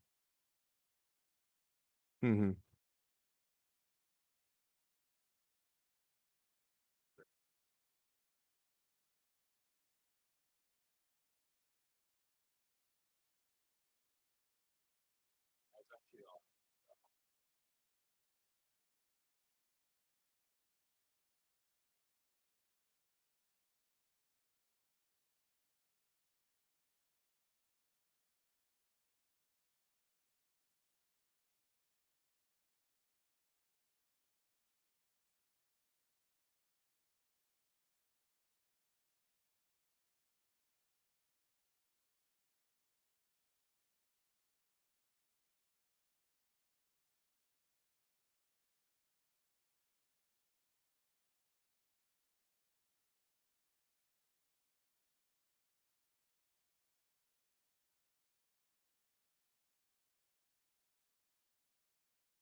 No stream, Kearney. Nope.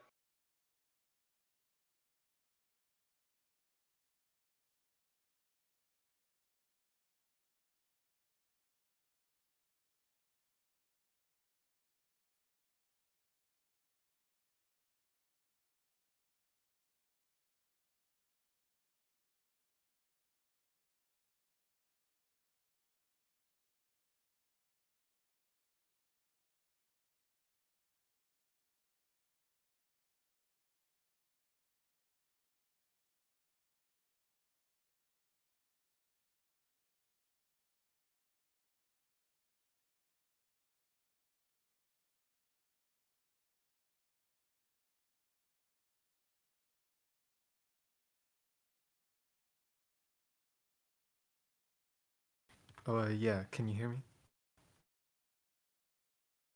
All right.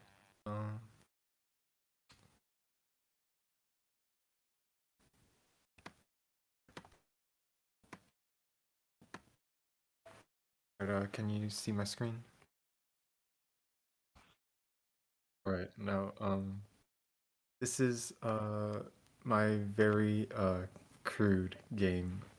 If you can see. No, I sort of painted it by hand, and it was mainly I wasn't really trying to make it nice. It sort of served a practical purpose. Like I found like when I was running um that I couldn't really see, I guess, the road in front of me too well. So yeah, I just decided to paint it yellow. But yeah, so I guess this is sort of like a little obstacle course, I guess, or a little track. And I guess I made this I really didn't know what kind of, I guess, project I wanted to make.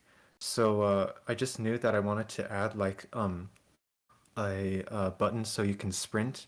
But what ended up happening was it didn't work the way I intended. Like I basically wanted to so yeah, I wanted to basically double the walk speed whenever you would hold down the right shift key, and then when you'd release it, it would just go back to the base walk speed. But it ended up, I guess, stacking um I guess the multiplier, and so uh it can go pretty quickly from like the very slow base walk speed to pressing the shift key a couple times. It drastically increases the speed, and so I thought this was kind of fun.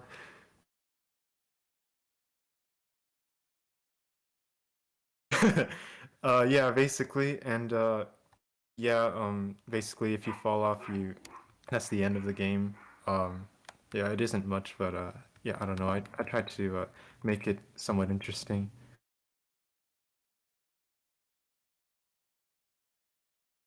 But yeah, I basically did Quake, and so um,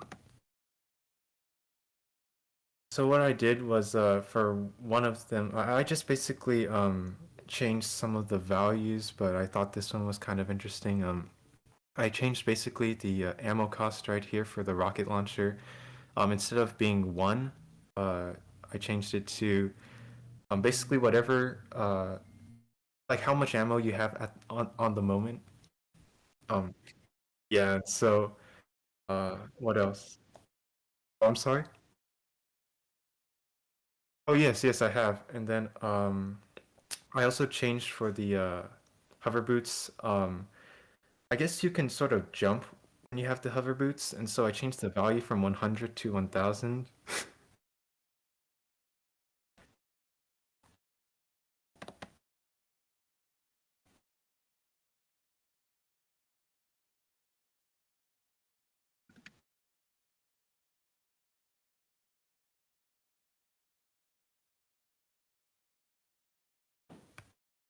Mm.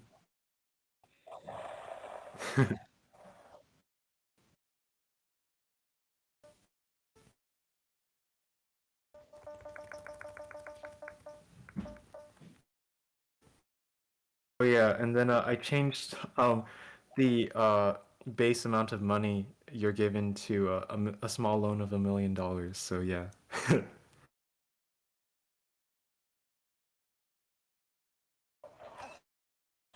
All right.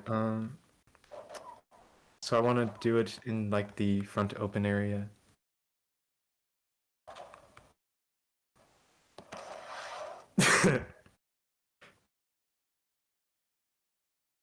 Yeah, and then uh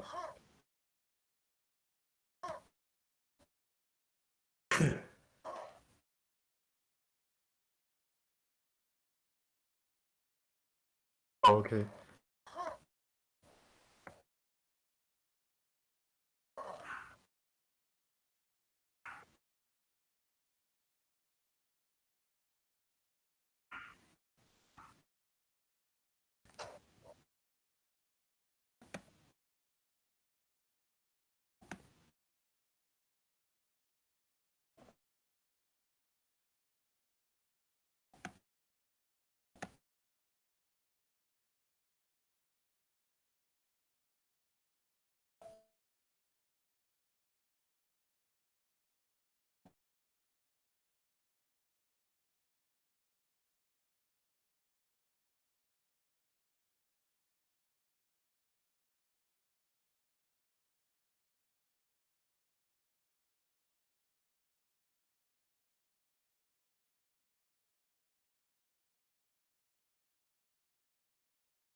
Did you?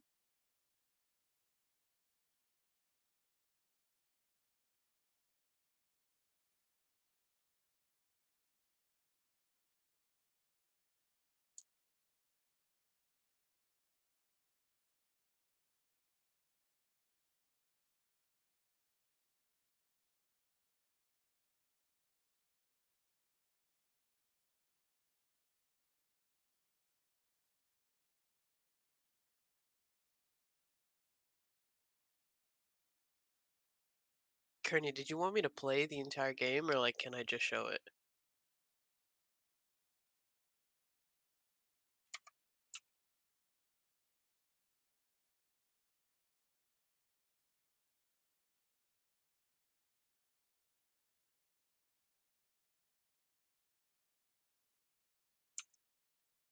Oh. Okay, so basically I made like a puzzle-like platformer, so you spawn on that path.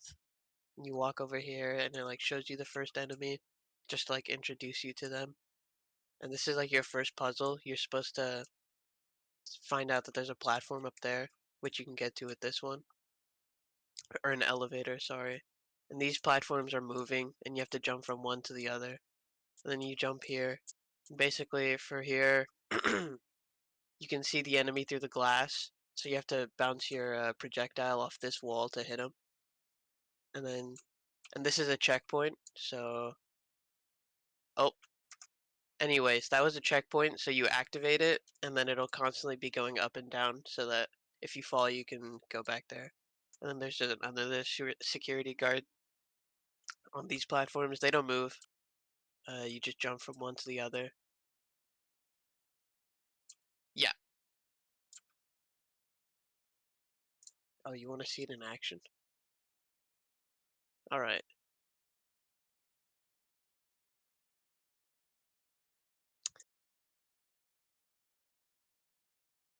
Thank you. The trees don't have any collision, which I couldn't find out why. But I figured, oh yeah, I never found out how to get the gun to destroy with the security guard. So for the other ones, they just don't have guns.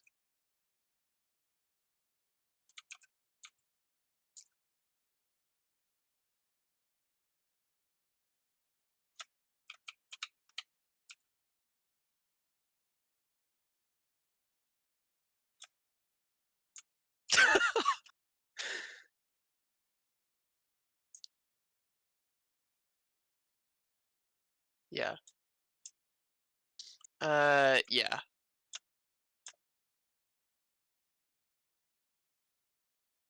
Yeah, I don't know why Unreal lets you do that, but if like something comes over top of you, you just clip right through it. Oh yeah, that would make sense.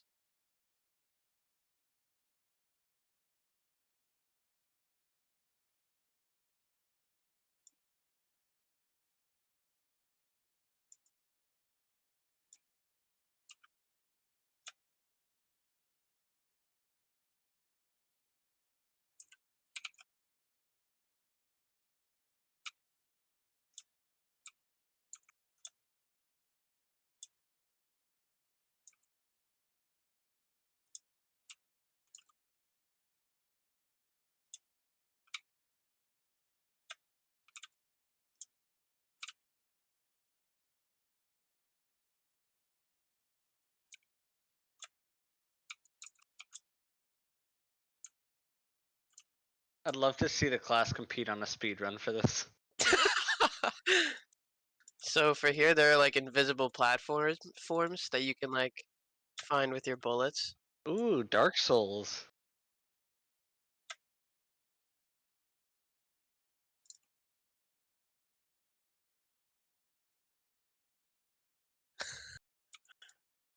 What? Indicator or? Oh yeah, I have one right there. So I don't know if you saw it, but when I landed on there, a little message popped up above the health bar.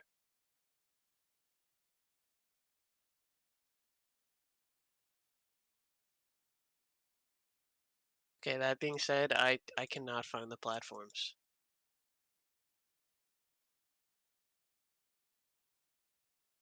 And then and then you get to the end right here, and then you go through and it prints like a message saying that you beat the game. Yeah, pretty much.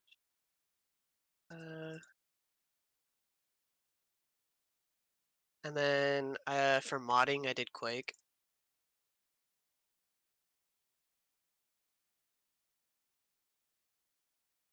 And I modded the grappling hook so that it worked like Spider-Man's webs.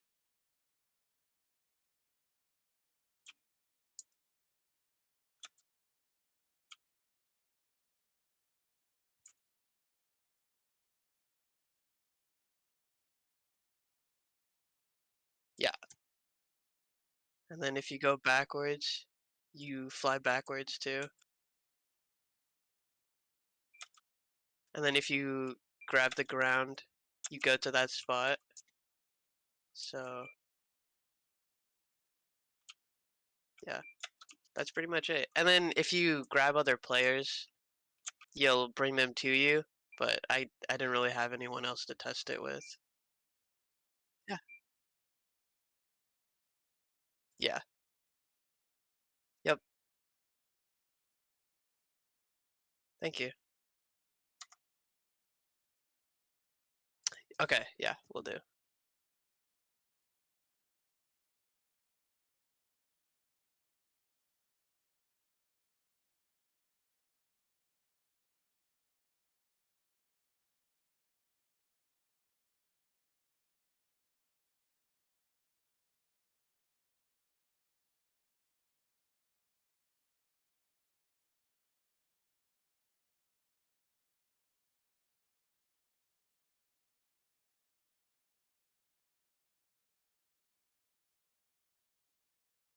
Can you guys hear me? Or okay. Sorry, I'm kind of nervous, but I guess I'll start with Skyrim.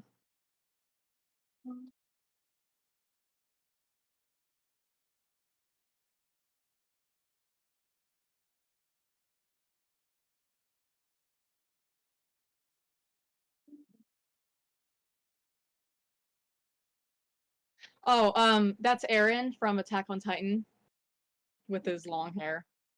Oh crap! See, this always happens. Okay, there it goes. Can you see Skyrim or no? Okay.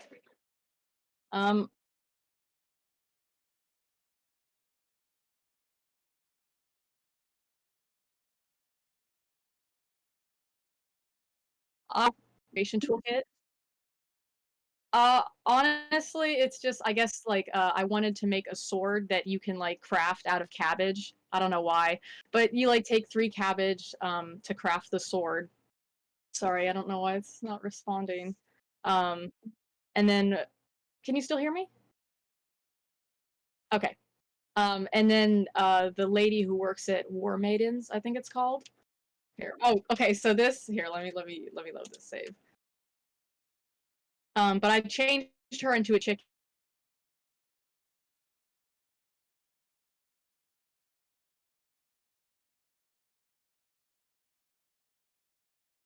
So this is he talks to you. Hold on, it's pretty funny. He actually gets smaller and runs away. This isn't the main part. It's just a small little snippet, but he'll run away soon, and he'll. No, there he goes. Do you see him? Yeah, yeah. Basically, oh shit. Oh, sorry, I didn't mean to. But basically, like this sword. You see how fast it goes? So I changed the sword. It looks really ridiculous. It's super fast. And it's kind of just like a one-hit kill. Nice. I made the recipe for the sword, but I couldn't like craft it at the blacksmith's when I tried to. Okay. I'll just show you real quick, but that's a kid. I can't kill that. But it's just like you just do one hit and it just, and your one hand, it just increases every time you kill someone. That's amazing. But it's just kind of ridiculous, like how fast it is. What is the name of the weapon? It's the steel sword. Oh man, sorry, I should have showed you what it was, but this is what I did. I'm just gonna open it as an image because the creation kit takes a while to load up. Yeah, that's really funny. I like that a lot. Oh, thank you. I really didn't know exactly what to do, but this helped a lot. So if you can see here the recipe to make the modded steel sword that I had, you just make it with 3 cabbage. and then the damage is 1,000 points. It weighs 1, so it's really, really light. And, I guess damage per second is 3,000, so that makes sense as why it would be a one-hit kill. And then here's the girl who works at the War Maidens, who's just like a little chicken. I just wanted to do that because I thought it'd be funny.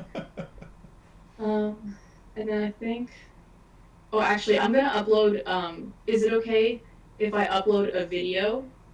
Yeah. Yeah, go for it. Okay, it's called Bolt's Shrek video, but I wanted them to hear.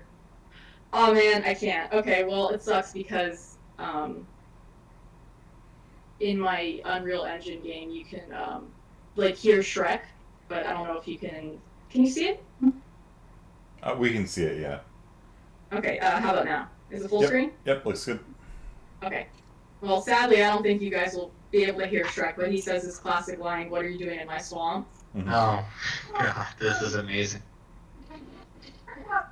So you kind of just have to go around in this little forest. Oh, he keeps saying it. But you can just, he can't see you, but you can see like you're off. Yeah. I can But it's hear it, just a okay. little forest. And once you get past it, yeah, you're playing as Jim Carrey, so as you can see, like, you know, the health bar got lower when it hit me.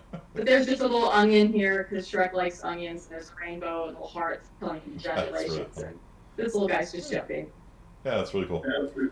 Yeah, that's pretty much it. What I was going to ask was, what is that outfit you have on in Skyrim? Oh, I actually had to, man, I saw it somewhere, because I love modding my game and, like, making the girls all, you know, like, really pretty with pretty clothes and stuff. I think it's called, like, Atlantis outfit or something like that. Okay. I'm trying to remember. Something like that. I could find it for you if you really wanted it. I do, yeah, because my wife spends hours just downloading mods for Skyrim and finding hair, you know, like hair mods and things like that. What'd you call it? Atlantis? What? Sorry, I couldn't hear you. Oh, you can't hear me? Hello? Oh, now I can. I can. Yeah, my wife loves. I mean, you know, not that I don't like modding. Atlantis. It was really hard to find. It was kind of like on this, you know, really obscure website. But I didn't. Man, I don't think it's Atlantis. I think it's like ATL something, like Atlas. I'm not sure. I can find it for you. Yeah. Send me a message for that. That's pretty cool. Okay. Oh yeah. I thought it was really pretty. It's one of my favorite outfits. Yeah, last summer I was showing students Oblivion, and my wife has all these like fancy dresses and things like that downloaded for it. It kind of reminded me of okay. Yeah. Yeah, nice. Thank you. Yeah. Okay. Thank you for the class. I really enjoyed it. Good. And it's been great having you and everyone else in the class as well. It's a weird format, you know, being online, but it's really impressive what everyone did, and you know, I was kind of worried because I wasn't getting that many questions, you know, which was kind of like I was kind of like half expecting to just show up today and nobody had like done anything. I was like, you know, normally like people are like, hey, this isn't working, and you guys just did really well, so I don't know what to tell you. Like, you know, it was like really impressive. Like, I was, you know, from the Minecraft mods, the Lord of the Rings balrog spam, the cabbage sword in Skyrim, you know, and then Shammy's, you know, platformer and the Spiderman thing. That's cool, dude. Like, I'd kind of want to put that in. Can you make a Roblox game in IS50B? Sure. I don't know Roblox. Like, you know, there's a all Lua. Yeah, I mean, I've looked at how you make a Roblox mod. I've never done it myself, so I can't really teach it. I mean, I guess if there's a lot of demand for it, I could probably, you know, self-teach it pretty quickly. But what is IS50B like?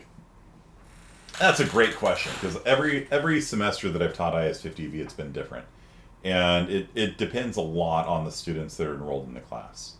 When I did it with Muya and Walker, because they're both, you know, super genius programmers, I'm like, all right, I'm just going to give them like challenging programming assignments that are kind of at the level of like a junior level computational geometry class.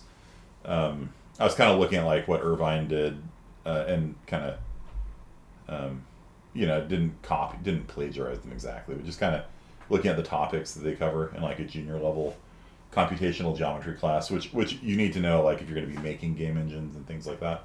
Instead of making games, it's a different skill set, but it depends on who's in the class. And so if usually IS50B has like a couple students. Last semester I had 7, which was more than usual. This semester we had 3, and all 3 of them stayed in the class. In fact, actually in this class, you guys have broken the streak for IS50A. Normally IS50A has this horrible attrition, and I just don't know why, because like to me it's like really fun making games. But we had nobody drop in this class beyond like the first day when nobody like if you don't show up the first day you get dropped, not counting those people, and not counting the mystery man that has literally never come to class, who added and then never came. Nobody dropped. And nobody dropped in IS50B either. I had a 0% drop rate this semester, which is amazing. So, please give yourselves all a round of applause, because that, I was just like confused. Like I was like, I don't know, man. To me, it's like fun making materials and art and designing landscapes and stuff. Like, I don't know. Like it's more fun than I shouldn't pick on some academic subject. It's more fun than Japanese, that's true. I liked my Japanese class. It was, it's a brutal class. But so yeah, not a single person dropped this semester, which is really, really cool.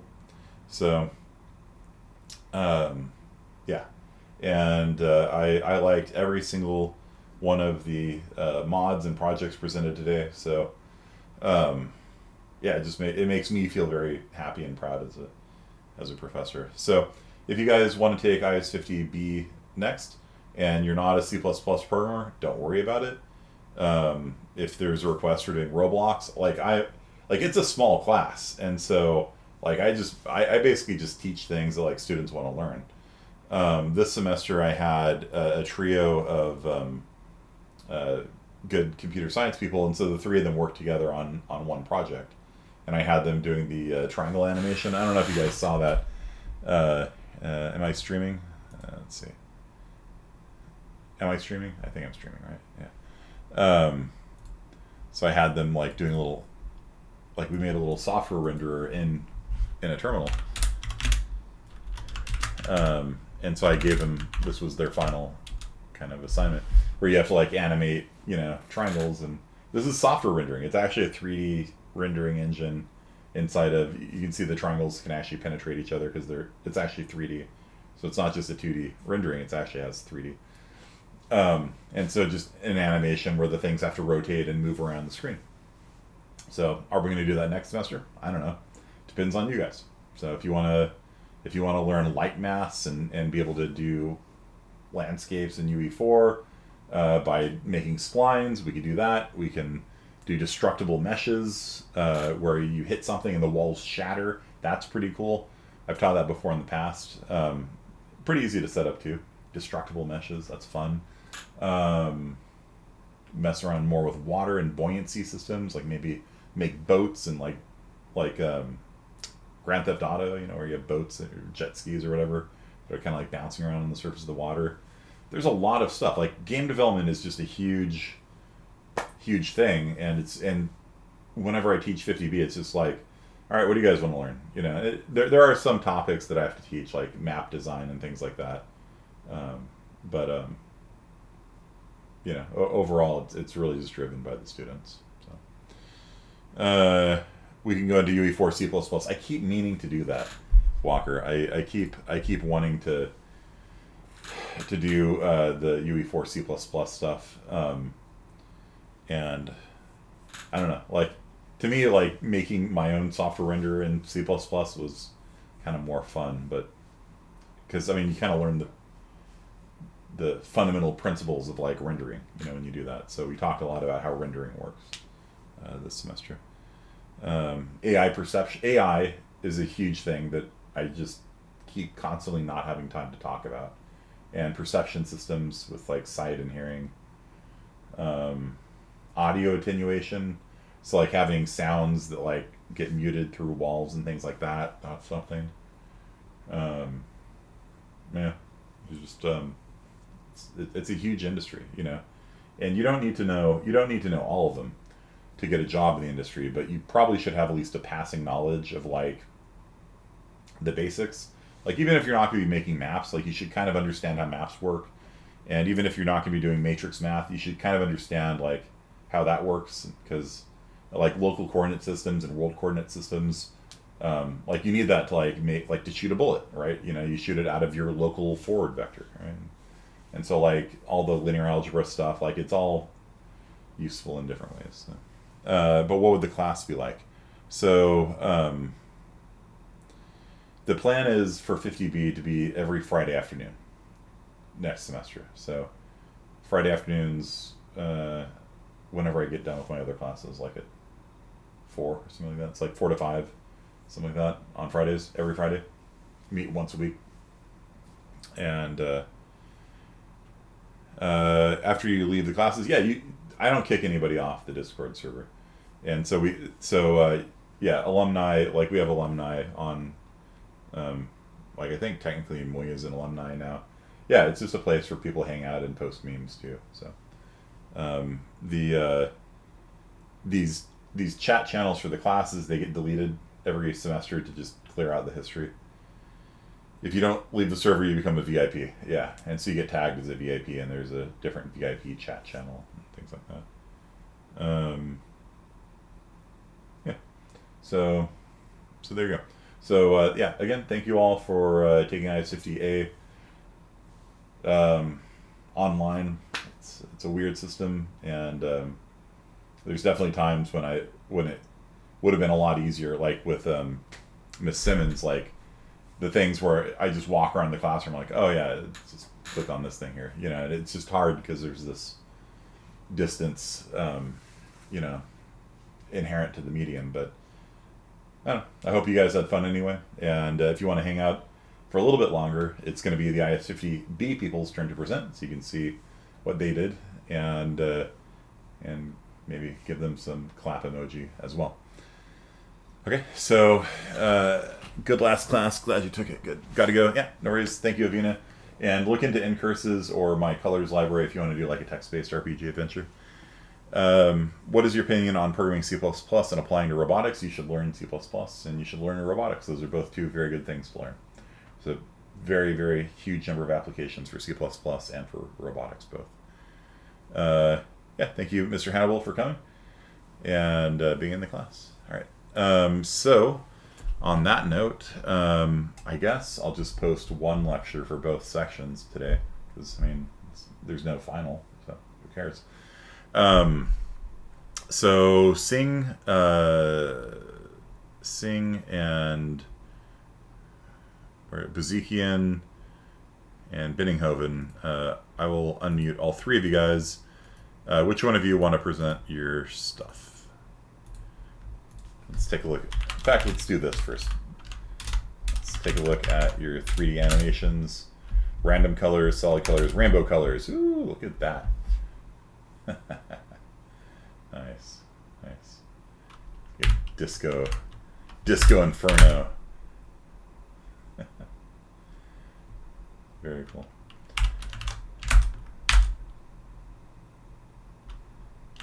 Okay. And then Hello? Yes, there should be more if you lower your font a bit. There's 6 boxes. I need this giant font that he uses. Yeah, it's well, I want Screwed it up my projects too.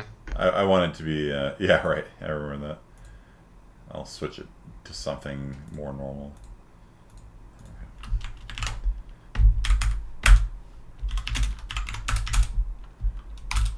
Ah, cool. So like each one of them does something. The first one stays solid, the second one overlaps the 2 triangles. So I included everything. Yeah, that's pretty cool. I like it. That's really awesome. Okay, and so Sing, did you do it?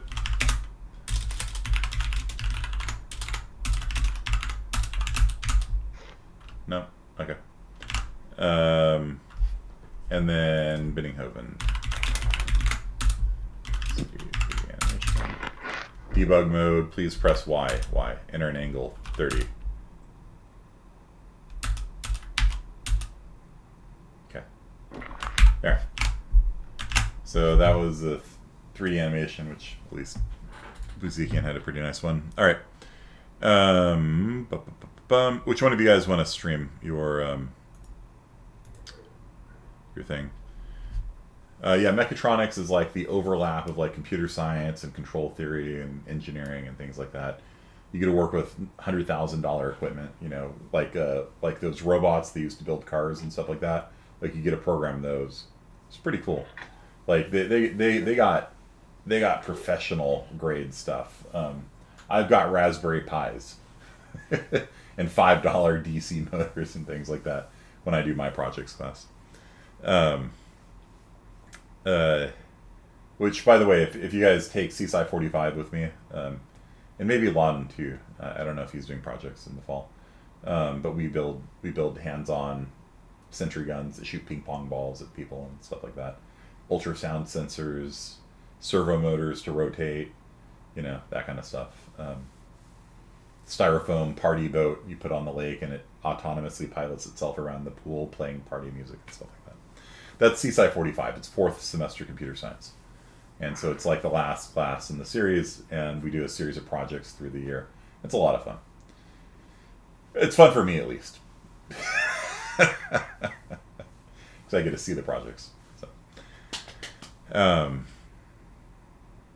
One of my Arduino kits, yeah, I got... that's over on the table, but yeah, I got a full Arduino kit, and I do them with my daughter every year, which is really funny when you like first grade diorama project and there's like a servo motor moving the fish around, the LEDs are glowing like this, and I kind of set it up, but I let her program like the values on it, like how bright and how dim the lights get and how fast the frequency. Like I let her set all those values and how much the fish moves up and down and things like that, and I let her do the wiring too. She's been wiring things since she was 3 years old. So imagine your first grade teacher and this kid comes in, this little dopey little kid comes in, and there's like a robotic fish and lights and stuff like that. It's pretty fun. Programming Arduino, yeah, using the Arduino IDE. But in 45 we use Raspberry Pis, and so Raspberry Pis are just full-on computers, and the school gives you one. So for the semester, so you not during a pandemic, and well, I mean, yeah. The pandemic kind of threw a wrench into everything. But in general, what normally happens, you show up and it's like, here's your Raspberry Pi, here's a bunch of wires, here's some LEDs, here's some motors, here's a bunch of sensors. You want an explosive gas sensor, here you go. You want a flame sensor, you want a water sensor, you want, you know, temperature, humidity sensor, and then you can wire these things up. And, you know, we built miniature golf courses, and it's a fun class. It's a really fun class. Okay. Yeah, let me know how it goes. Okay. So, who is ready to stream? Binninghoven. All right, Binninghoven, Yeah. you want to stream? I could stream. All right, excellent. So they give you parts and teach you how to use and build them. Yeah, it's fun. It's a lot of fun. Okay, cool. And is this is this RTX enabled? Okay, so this is the thing. Mhm. I got the map sent the other night, and I tried to build it, Mhm. and it's stuck on like 0% building lighting. And the error messages were like too many meshes or something like that. Interesting. Okay. But I mean, I tried our best, and like the reflectancy, you know, once it goes off screen, forget the term, but it like doesn't show it anymore. Screen space reflections, yeah. So hit play. Is this an RTX enabled mod or project? Yeah, in the rendering or whatever, I checked all the settings with RTX. Uh-huh. But it's still doing. But yeah, when I build lighting, it just doesn't. It still does screen space.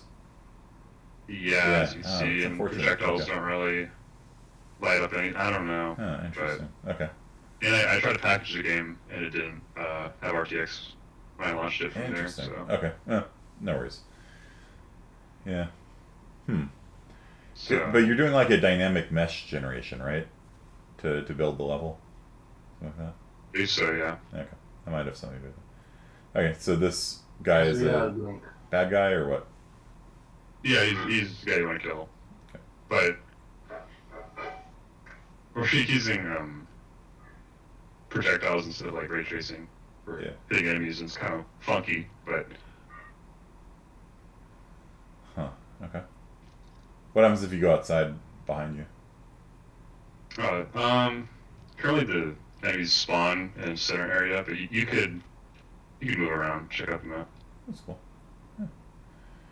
Yeah, it's nice as long as the grasses aren't like a neon blue color, huh? That was a weird bug. Yeah, show him the fun. Like. Show him the what? Water. And is there any audio coming through? Is there any what? Audio coming through?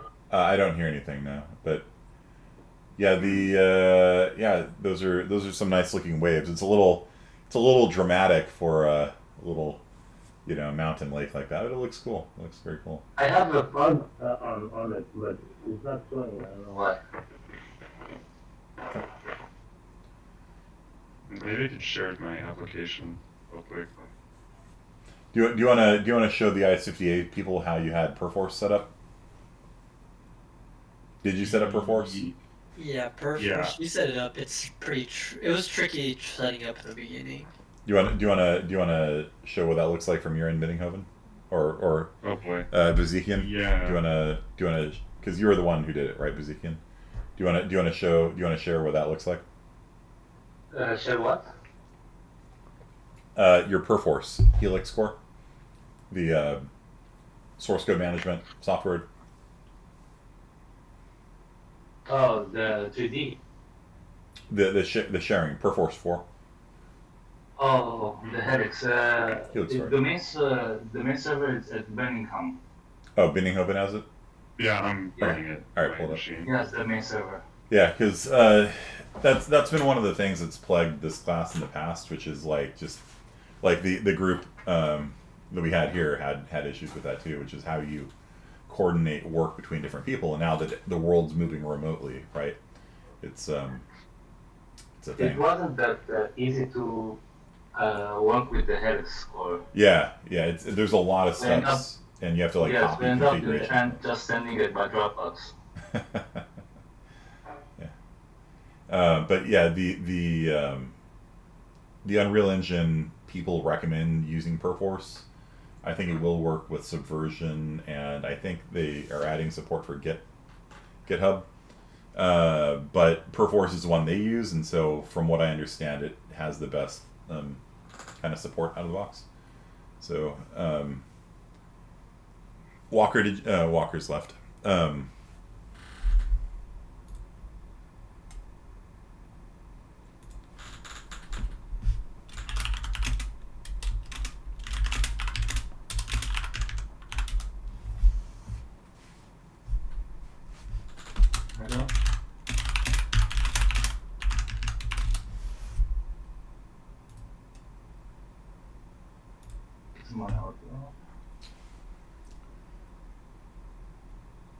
Are you loading Perforce Biddinghoven? Yeah, I could share my screen about that. Yeah. I don't. Apparently, I'm not allowed to access the folder in my Linux machine that currently holds the server, but okay. I just ran an installer, and it kind of did itself. I port forwarded it. I don't know if I had to or not, but this is the client.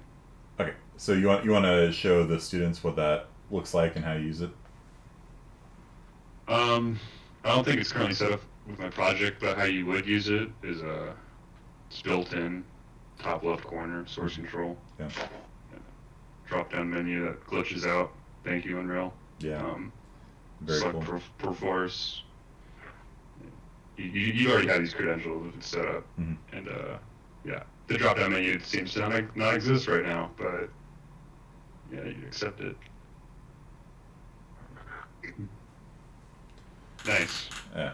Oh, either way. Source control is disabled. Interesting. Yeah, I don't. This is a new project. Right. This is a Dropbox project. Yeah. My actual project's on a different location. Gotcha. But Yeah, no worries. It did sync up. But yeah. Okay. Don't worry about it. So why don't you run us through the rest of the game? Yeah, we'll get the audio working for that. Okay. Shit application.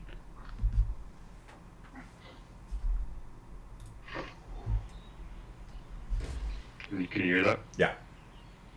Okay, so I have the bird looping audio in the background. I hear it. Yeah.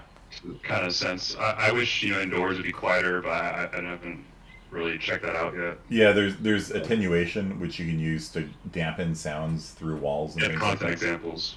I saw that. Yeah. So cool. Yeah. One of my favorite things in a video game is Mass Effect. When you're like walking up to a nightclub, you hear the bass coming through, but the treble is clipped, and then when you open the door, like the mids and the highs kick in. It's a really cool effect, and you can do that in Unreal Engine. I think I taught it maybe 2 or 3 semesters ago how to do that effect. It's yeah. So you're still hearing the birds inside of the corridor. Yeah. Yep. I see. Oh, that's neat. I like that. Yeah. Yeah, So this this was was And you have the emissive light surfaces used all over the place there. It's cool. But, this is their spawn. It's like a wave system, but it's not really set up. But you destroy it. Oh, okay. You're using the demon sound from Quake. That's funny. Yeah. And so when you destroy the spawn point, they stop spawning? Yeah. Nice. Is that the Call of Duty hit marker sound too? Hilarious.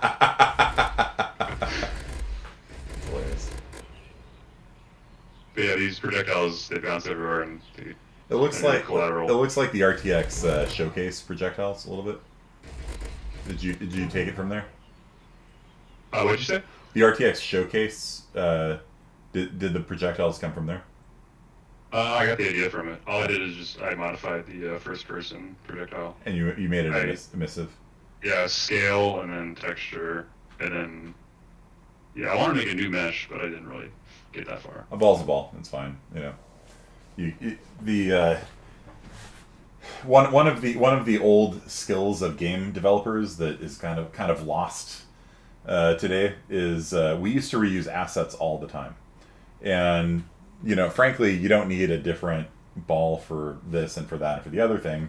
You could just scale it, slap a different material on it, call it a day. You know what I mean? And if you look at like the original Jedi Knight game, like they use the sprites for the lightsaber. They turn it sideways and change the colors on it to make a ladder. Like they just reused like art all over the place in ways you can't really see because they'll like change the colors on it and stuff like that. For me personally, in Custom Team Fortress, I reused, like I would just go through the assets that I had and just be like, all right, how can I repurpose this for something else? Like the mines, I have landmines you can place in the game. That's like a grenade that was kind of like scaled and flattened a little bit. Man,